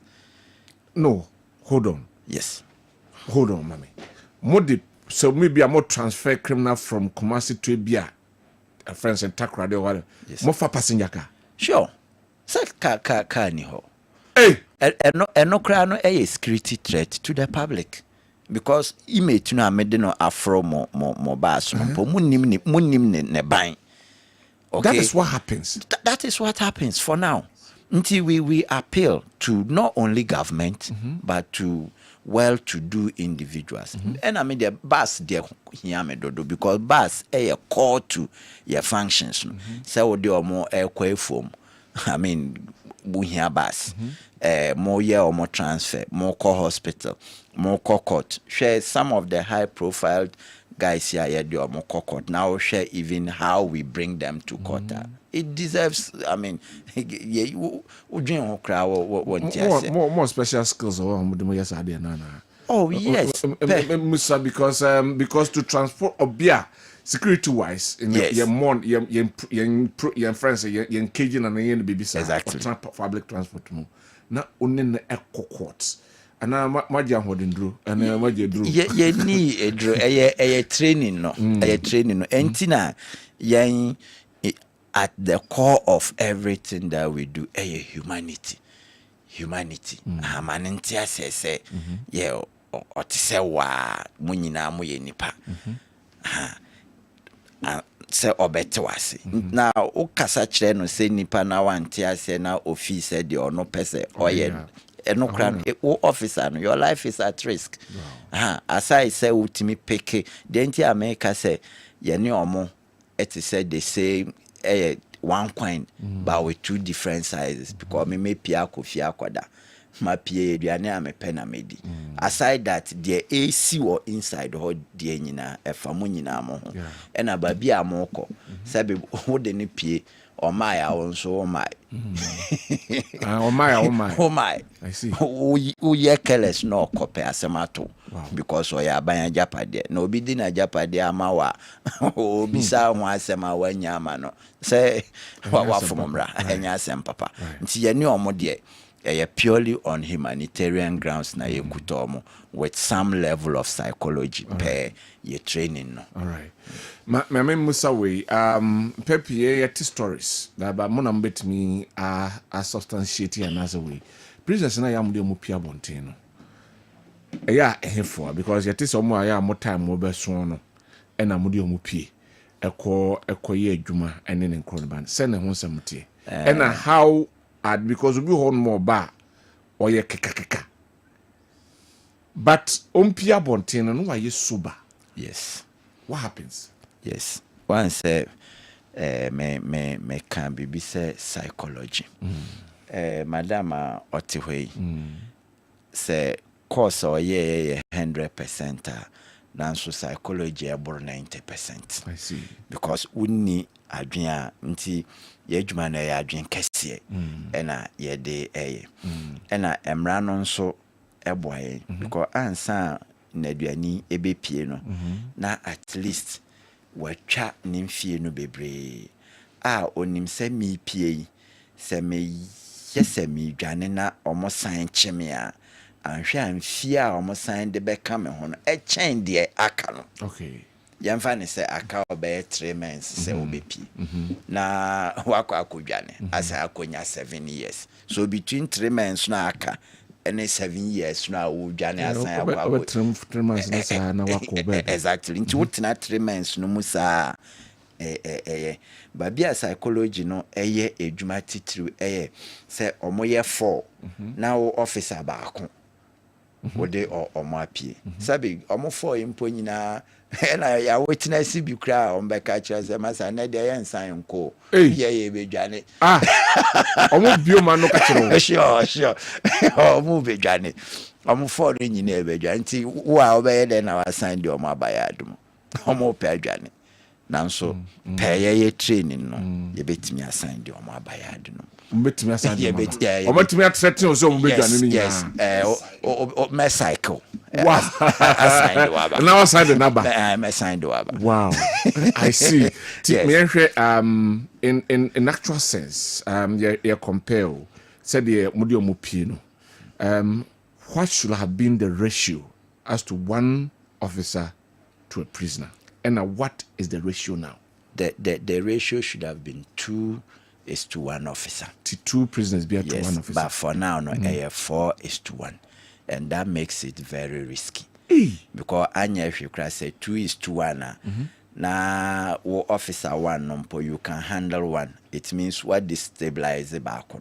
But in this case, won't mean destabilize 2 na 2 akanti so almost say omo ye obibia ye be bampo no omo wieo because omo ye 4 ha ba nyame adom ene entete pa omo de amayen ayenso ye de amomo nyame ye adom ma ye de omo ekobada na me hu bibi sometimes most of the time and I say all I have seen they say na prisoners ni di anim na officer ne di akire yes enye hu se moja omo na mo ba bi na ase mudi mu nkomo se obi amfo obi aho normal normal yeah afam de normal so omo ya onkrofo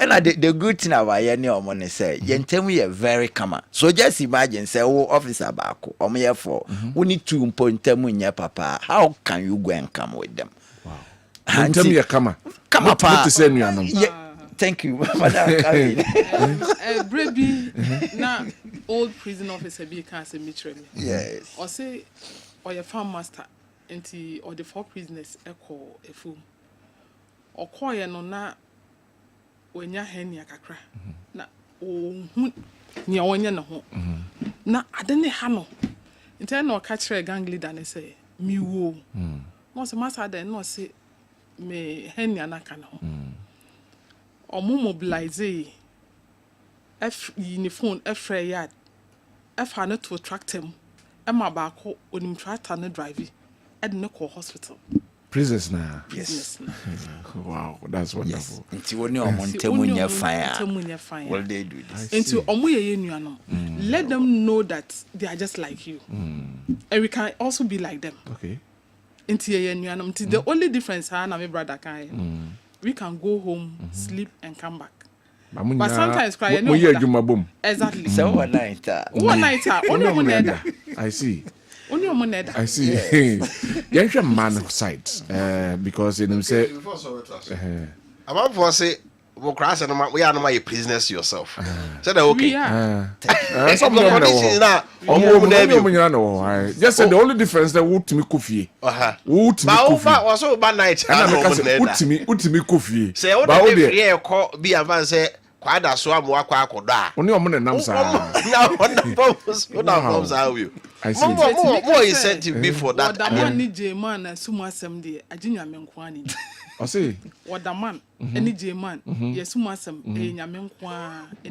mo ka sumu sam yes I see to say yeah ba ko yeah family I see more incentive be the mama for that na because yeah na so ka meba ho meba behwe mo conditions no but me nhwe man ho na ansa man no situation na ti say Nessa, Ebeka Nessa. First, na you say, Nessa.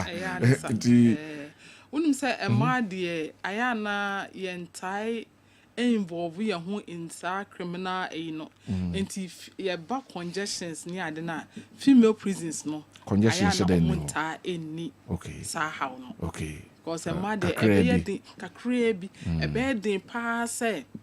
Oba be kwa kodi sabe boni bi a e de ne beba prison ye na nkasa ya koma e wo form na ya koma mu amre ntani yesuru ye ho it congestion de oba e ma prison sa ti de be niam sa na ya etade ma e ba ho e ma no titru ne menim ye meda na sesenso so no bone hudwa edie na human trafficking na ebia manslaughter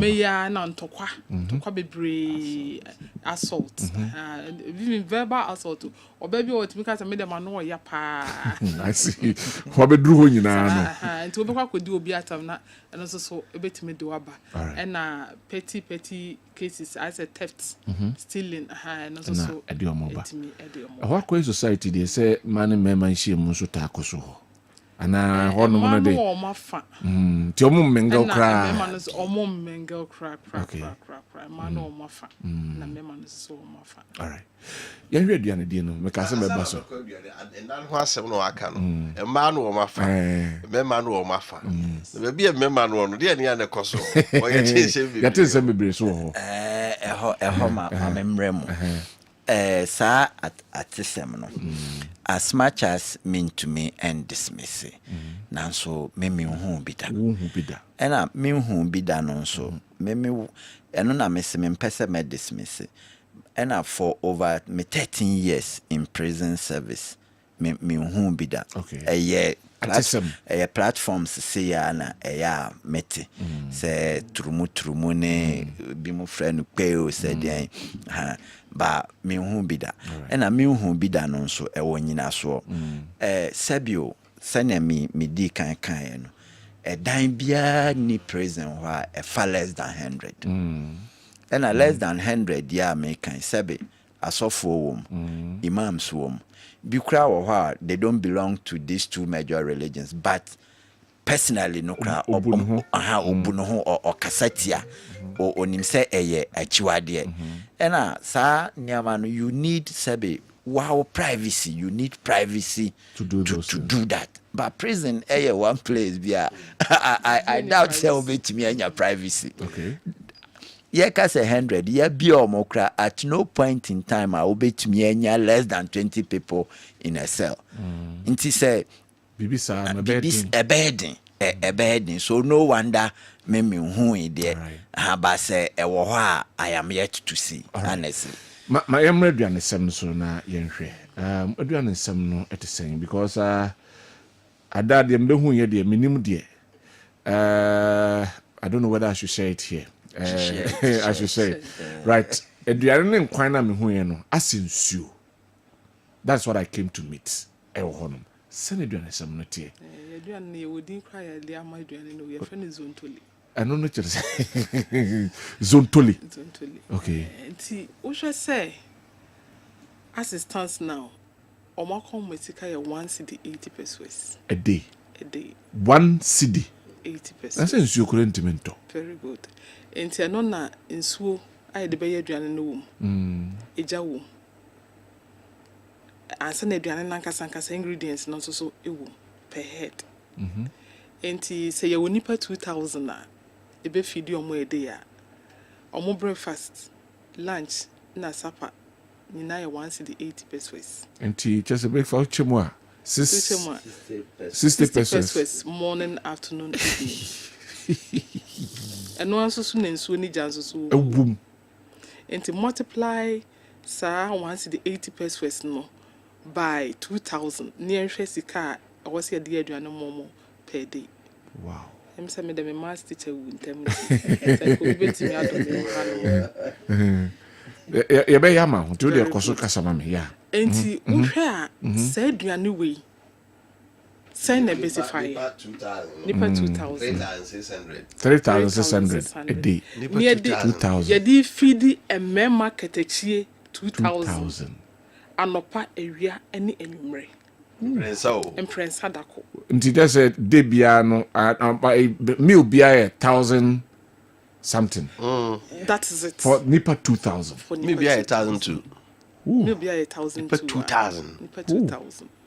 No, 1,002. A mema nyam sabe nkwalao. A mema penifo. Because 1,002 go to Jimmy cry, but to bag me. And now santimu cry no 1 cup 9 cedis. Ti imagine nti ede magic magic na mo konjo ya be ya mutumi de duane be na ya mutumi de ya duane mo duane be contractors my duane contractors supply duane my contractors okay supply duane my to mo supply duane my anopa omudi koko na koko no de wa hwe koko a ebetimi prepare she koko a ebetimi prepare ni esichire dodo a ebetimi akom say no na koko no kura onya no edi no wakope pa no ye nipa pa no nka ho na koko no kura se ase sururururudu oh na awia enso so yetimi di gari ene beans nkwan gari ni beans nkwan sa ene nkwan no pa hwe na ye de kita school boys kakra awona ma na nyumre aduane na obedi na awia no ye ma double ration tie no na obedi na awia san di na nyumre wow tu ne koko na di gari ni beans nkwan na nyumre no asan di gari ni beans nkwan na bi tu di wade nyina awia wa wasema eno a ene ye wa wasem nti be ma double ration awia no midday ration no be ma double be 11 mo honom no ti be ma omienu ti ma omienu a so be bo mode no wadi ni nyina na de aka wadi nso ato aso a ene ye toje wa wonsem wow sense so obedi no waja bi a ene ana mu edu kakra na ene gari olonka baako 35 Ghana cedis. And no crowd here, no. I'm gonna Gary. You can imagine. 35 Ghana cedis. And no money now, so call music at one, you know, 1,002. Now, back for won't mean one company. It mean the Gary 1 cup. Enti with these things, means moko da man for na se for. Mo so den am yema mo too. At least support aduane ya ebe mo wonfo. Ye wonfo. Nti ebi as I so. talk to you now, should I call it a garden? Ewo bekwai roundabout. Ye vegetables. Sebe ya aduane na ye di bi ebegugum.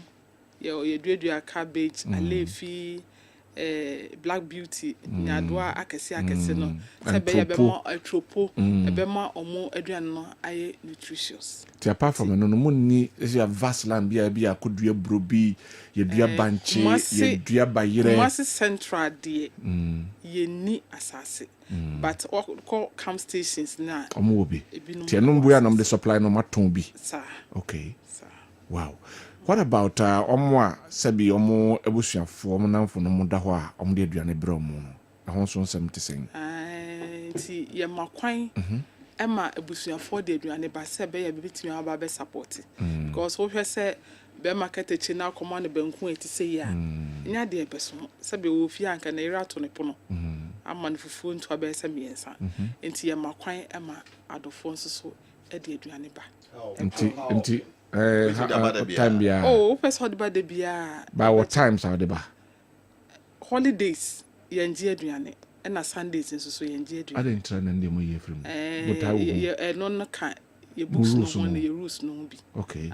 Holidays mun ye bia. Ne se wo hwe na wo kira ye holiday na wo ba na banku no. O me mo ayedu kakra se ne obo me ensa na ba no abu nsia se be ade chi a obenya bi. Na se ne ba sebio me ne ayi asomesi na wo ho. Ebia me obi amesra me. Fa sa pepre ho ba se we aduane batamanfo agye di ne nkro ne ba. Debi. Ne se o pa na ma ne bi. Me nua ni na mehwe na se aduane no wo se me ma ne bi a metimi ama ne bi. Ye obi no mo ho no ma omo etu omo ho asi wo se omo be fa bi no mo ahwe ho. I see. Sa ye obi wo no no de ne se obehwe sebe nkokrafo na mo brohufo. Ti odidi a wakai no ama ne bi. Wow. Anyway, yene prison service, especially Kumasi Central Prisons, and AD and Komo. Na mensamra PR hona yenin Komo. We are talking about the congestion. Apart from say Husano, what about the judicial process? The way it's supposed to go. Judicial process, no, for now, make I say, good, though with challenges, and challenges, no, so yes, and yeah, dear, make I say, more a home control, because so share the rate of crime, no, within this last few years, the crime rate are cosrodoto. Yeah. And we don't expect say a whole area congested into omonya hwe han na nkwalabone emfa omo enisa o hwe ye kuma sikrodua imumpo within these few months number of issues and especially murder. One say the rate of murder no echo high and we have to check it. So I really don't blame the judiciary for whatever decision because ono judge no say only basis why you should be incarcerated on fa okay, because no so or hwenie mamwa ansan wa hu say no say wo se fata say obeba ho ansan or de wo aba ba the a woman say our appeal omo ye appeals no obi timi beda ho say bi wanya no wada ho 10 years 15 years wa hu say nyoma bi wo ha oye ya ankoye bible kra mayeti asese nipa bia deserve a second chance anti appeals no omo ye hwemu ntem ɛma ɛbɛboa because bebree na ɛyɛ appeals a megye di sɛ courts no ɛgye appeals no ɛtumu a congestion no ɛbɛba fam kakra. Me ahwɛ condition of service no na wɔfa abusa ho asɛm sɛ nea mo yɛ nyinaa no, how is it like? Yama mpuduo ho sɛ tie ni sum ho anoma ɛkyɛ kuro yi dabi your conditions of service there. I think say the only thing I will not talk about will be maybe salary, because ye nyina ye nim say eja spine no ye ba akopɛ single single one obia spine na obia ewom. But that aside no over issues of accommodation.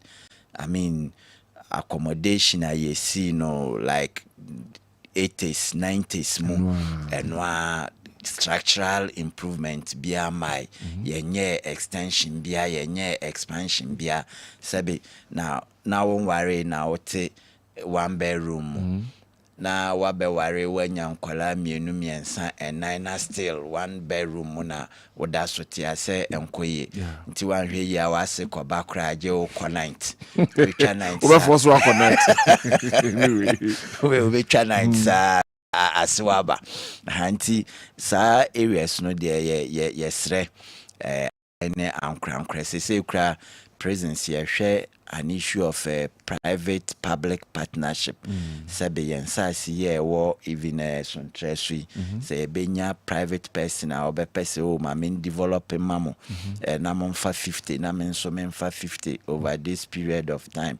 Ye invite you omunyina say omumra and we eno fiwa bus no de e ho hia me pa because pa say a facility over 2,000 na bus ba kompo say ye de omoko hospital ye de omoko court ye de omoko transfers de ye de beye bia once enye nipa ba ko na ekono ye hia ka ye a bus form to transport them anti mesre ankra ni nyina eka service conditions no hana ma bo officers nso nyina abaso say despite say conditions no ensheda enye sa for now ba ye boy homode Kumasi Central for the past 5 years ni ye nya escape da na duani no ba kokra for the past 5 years continuous ebrokra ba because when say at the born na ye kai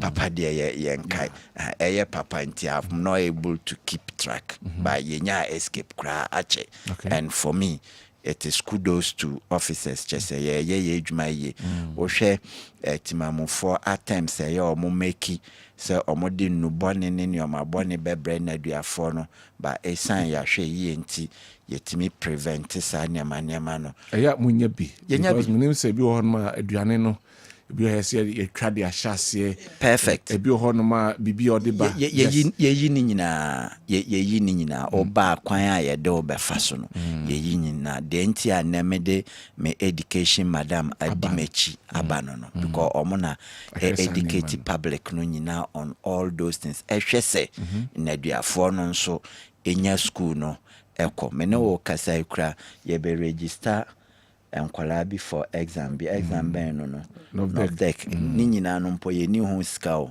anti me se madam nye appeal kra na ankra asebe nyame ato o nsam o meboa na ye register o mo na unim the good thing is since ye establish school no ye nya 100% passes yes nti me no kasa ye wo ye students bi a o mo ye lawyers bi mu ya medical doctors trained madam me pacho ya me buso asama ko madam ho me buso asama ko yes prisoner aba be lawyer sure you come to that Mama Musa rehabilitation friends and challenges how is it like rehabilitation challenges no there me enyoma mienu one space as in the number we can enroll at a particular time and a resource constraint. Fanese o chire obi se na ye nwi kente. Se wo kenteno nwe no ho akade na wo de akyerɛ no na sɛ akade no ni ho a wo yɛ de akyerɛ no ni nyinaa yɛ constraints logistics haba more financial than logistical because sabi loom no a yɛde nwi kente no de sabi eno yɛ permanent esi hɔ ba ahoma no ne saa nneɛma no eno na nti na me say more financial than logistics because even logistics no kra sabi yɛ scanner to nti say scanner ɛwɔ hɔ a only problem. With such an opportunity, I'll always appeal. Even Armenia watch obi sene ye Armenia. You won't hear Armenia because won't me entry abstractly. They say practical. Until dear Madam mo ewo horinina practical. And I need so examinable. But say ye knew how could they say ye betcha more. Not just say you've labored in vain. All right. My memory education, Madam Hona, afi yenhwe 1 or 2. Nancy, I met some more year graduation be artisan now we be or number. And someone more year. Right. Afi me emra lawyer for no ne woman makano so. More training Emma obia sebio wedi boni ade na beto ho no make to sebi because you obia na bia na etiside na beto. Mo timi atenia be mo teachers ho. Trained teachers and I'm one of my fatum who's on a mochre. Very good. Yeah, me a teacher by profession.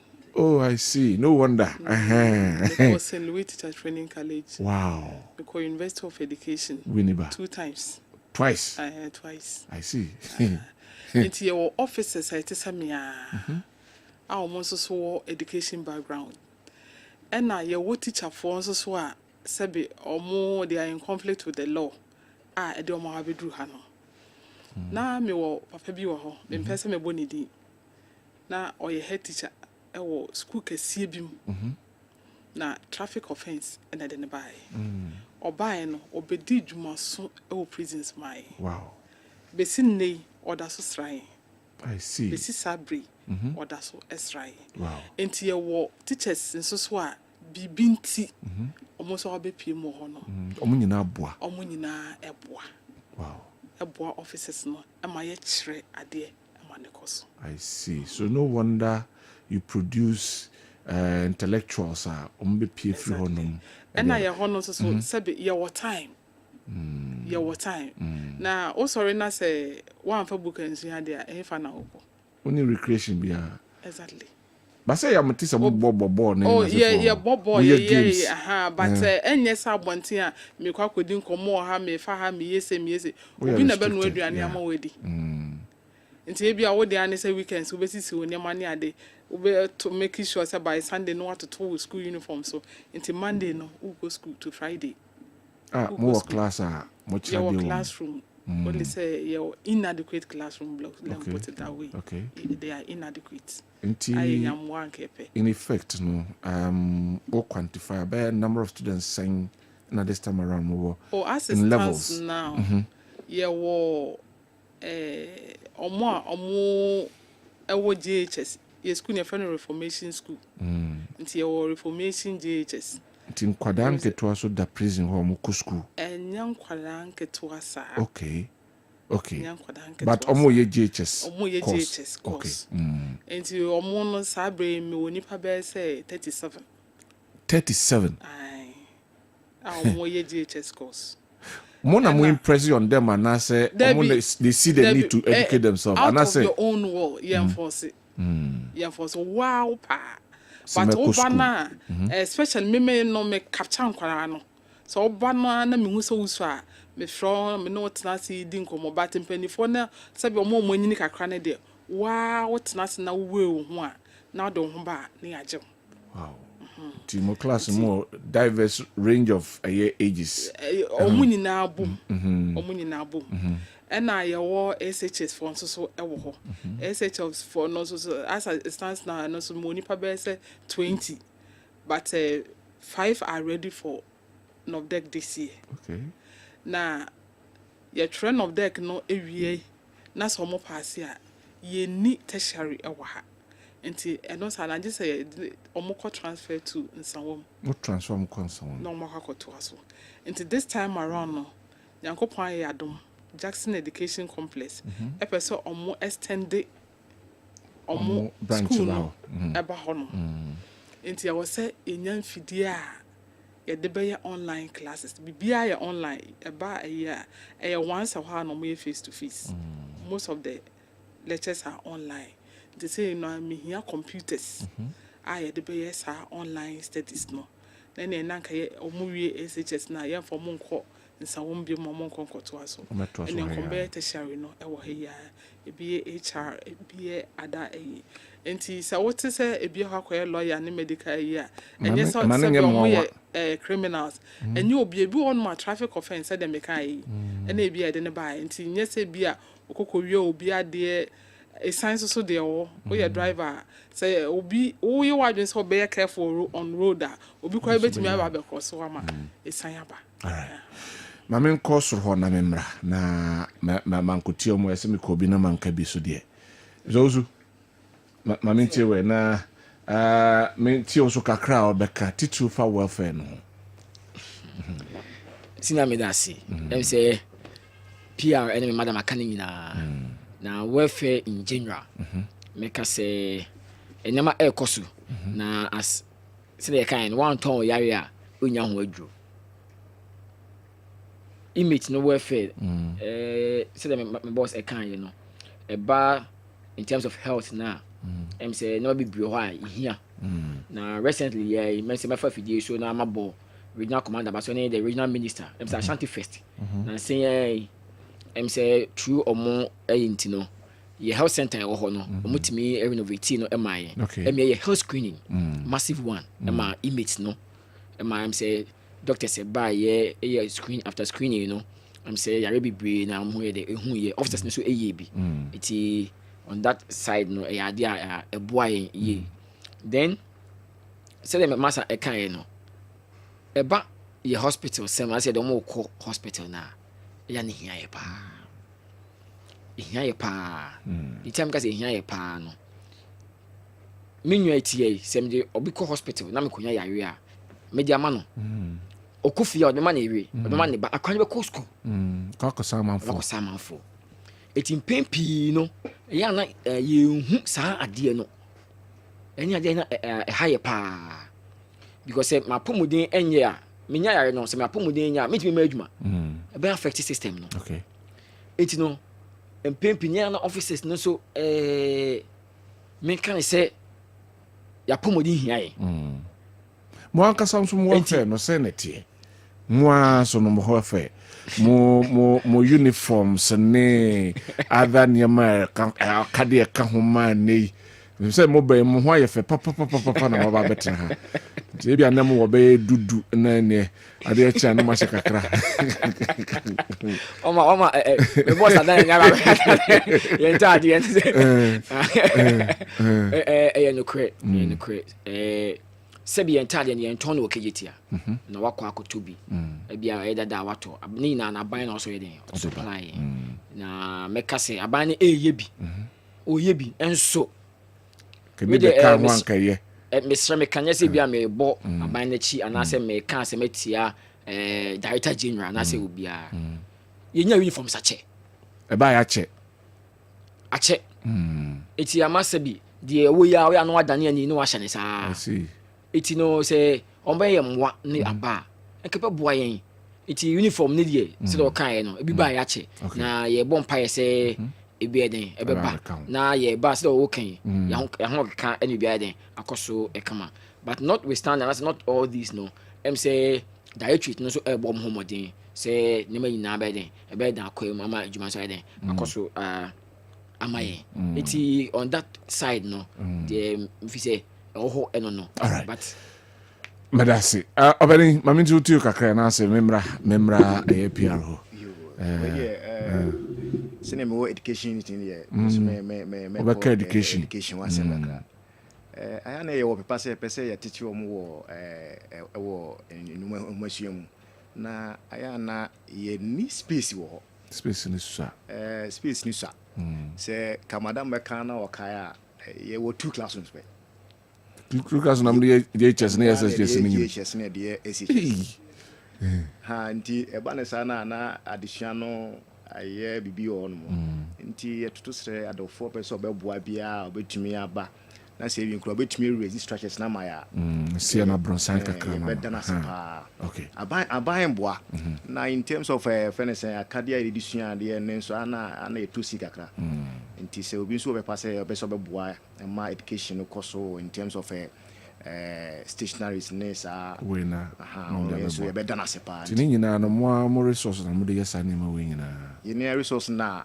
akran so etumi for problem okay ti bebere nsa meka ho mo enka ho madam ma minti ansa no ma ba PR ho na ye wi na minti o de na beka ye mesra mo for ne sa o ma meboa me na true education ya dia da yakoma so pa because education ye hu ne say sa mo ba no ba bisua ade a eboa ma reformation no ekoso yie ipa kono ba na ba bisua ade no otimi pass yi a okofia the next thing they say open school akọ ye wo bi o mo abewie hanma say mo tech boy ba ko no form 2 one of the secondary schools Kumasi ha na onya case obaye no visual arts yes okra government ne other as subjects near but it me boa no ma otimi try exams o pass ya o ko awonte na straight away onya admission KNUST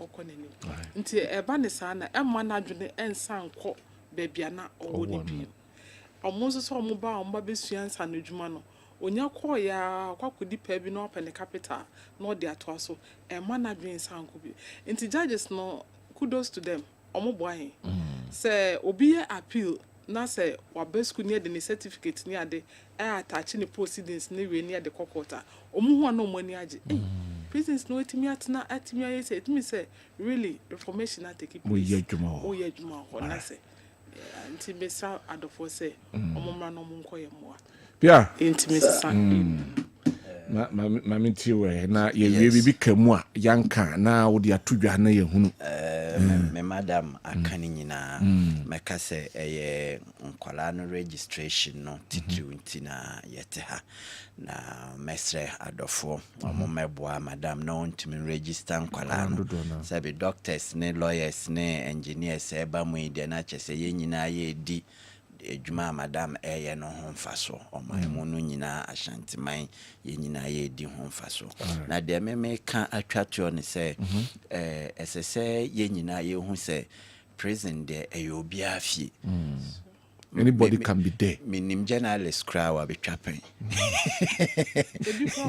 thank you minim security officers obia bi wo police ni wo ho soldier ni wo ho lawyer wo ho lawyers crowd eye fie for obia nti de wo ye eboa presence no wo ye eboa wo ho enye se ye bompa ye se obeba ho as an inmate there but waba ho twice a wonye image wo bae de obehu ye answani hanti eno abi na wa provide a platform yi ya da sibebre na ya da ankra especially faith based organizations no enra mami sofo eba ho osofo prempe obeye omo adoye na aduani bi kra na nkaye ya hwere no eye 1800 nti edra ye beton ye 1800 so for prempe nyabe hu akwa no situation anoto edro no ma no anopa emanya ne ntie se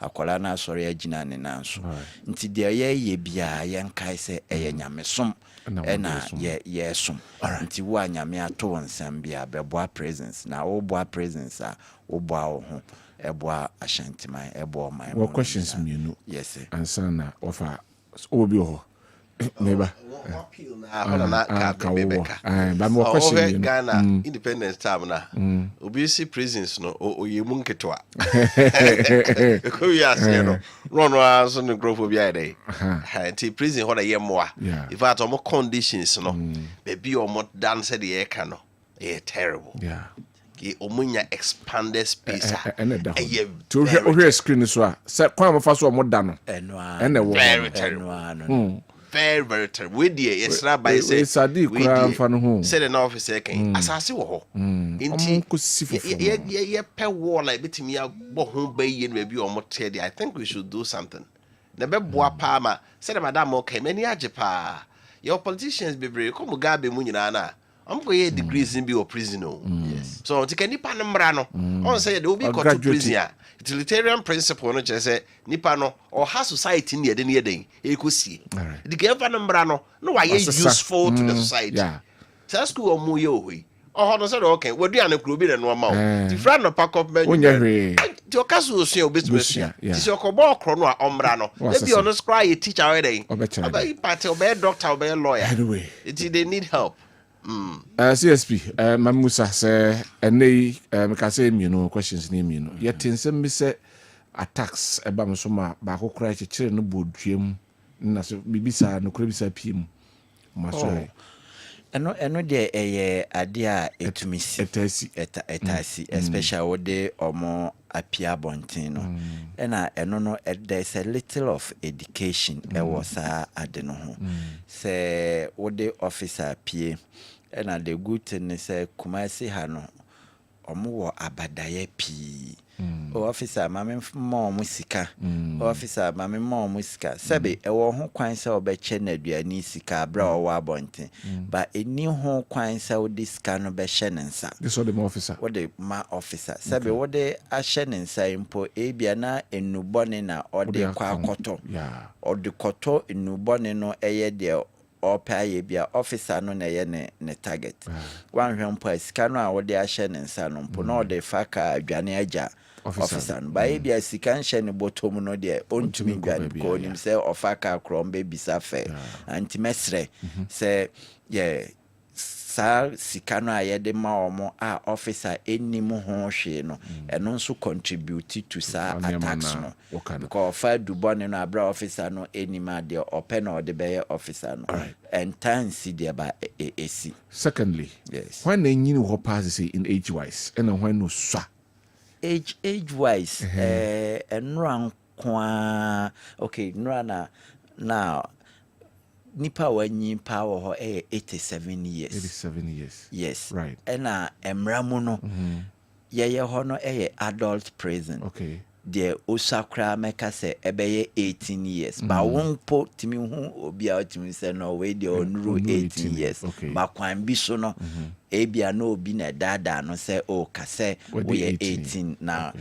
What I say about me who be an anim ya ejane enamo de utimi say no we de onuru 18 ba the bamra mu dia de osakra 18 years and de wanyi kra say 87 years and so be ayana adwen so be student be CB who say call ye nkwa brochiri da but to share foreign movies na tum say omo best say obi ye bi di abremo a ya ni beso ya ni beso pa e ho de a community on its own bibia wo de bebre bia ye wo de be Meda say we CSP Bukari wono ene ye kasamafo de emma prison service Kumasi Central Prisons ene nei wote se ye ne no edi enkomo.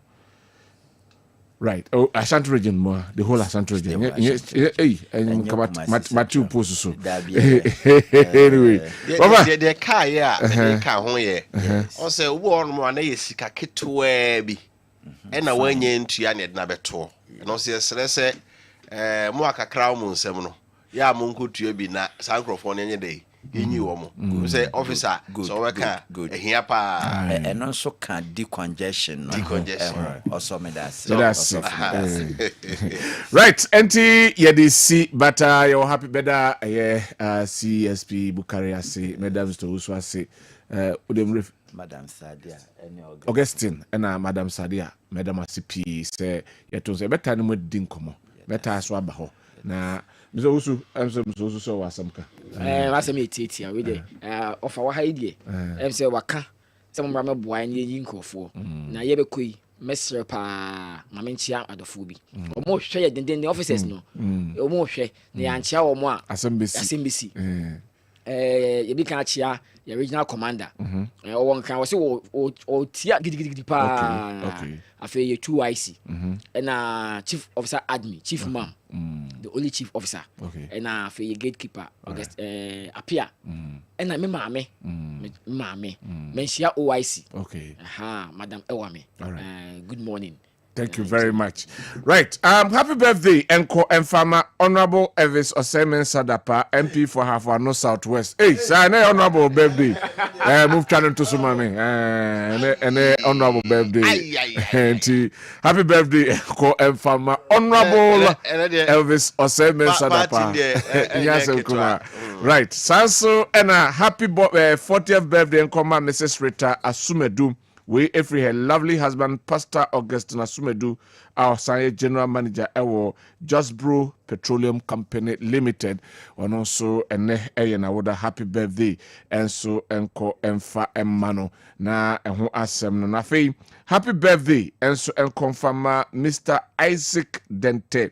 Also may grace and favor locate you in Jesus' name from your son, Bright of Christian Frontiers Academy inside Ejesu Donyina, and also happy birthday, enko emfa emmano. Afei yemfa we in Chato. We NDC Ahafano Southwest constituency, some of the president has said. They appreciate you. So thank you, Your Excellency, the president, for giving me the opportunity to serve Ahafano Southwest constituency as a district chief executive. Honorable Abdullah Abubakar Sadiq.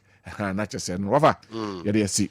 It is, but as far as the also want to say, the president buy an umpe. Hey, I can say how the I critical. Anyway, I mentioned me by Janet. I was Santasia pre. Okay. Dear who boutique. Hey. So boutique. Dear who boutique. Anyway. Or Santasia pre Jane. Good morning. Visit Bia no Eden Pass. You be sure. Me didn't Kwabena Owusu Dankwah to for Kofi Apianka. Malama ya na ise dwumadi the brain afi. The punch be so. You benya brain na issues na kan nyina no. The right. Yeah, sorry, I must say Joe Laka and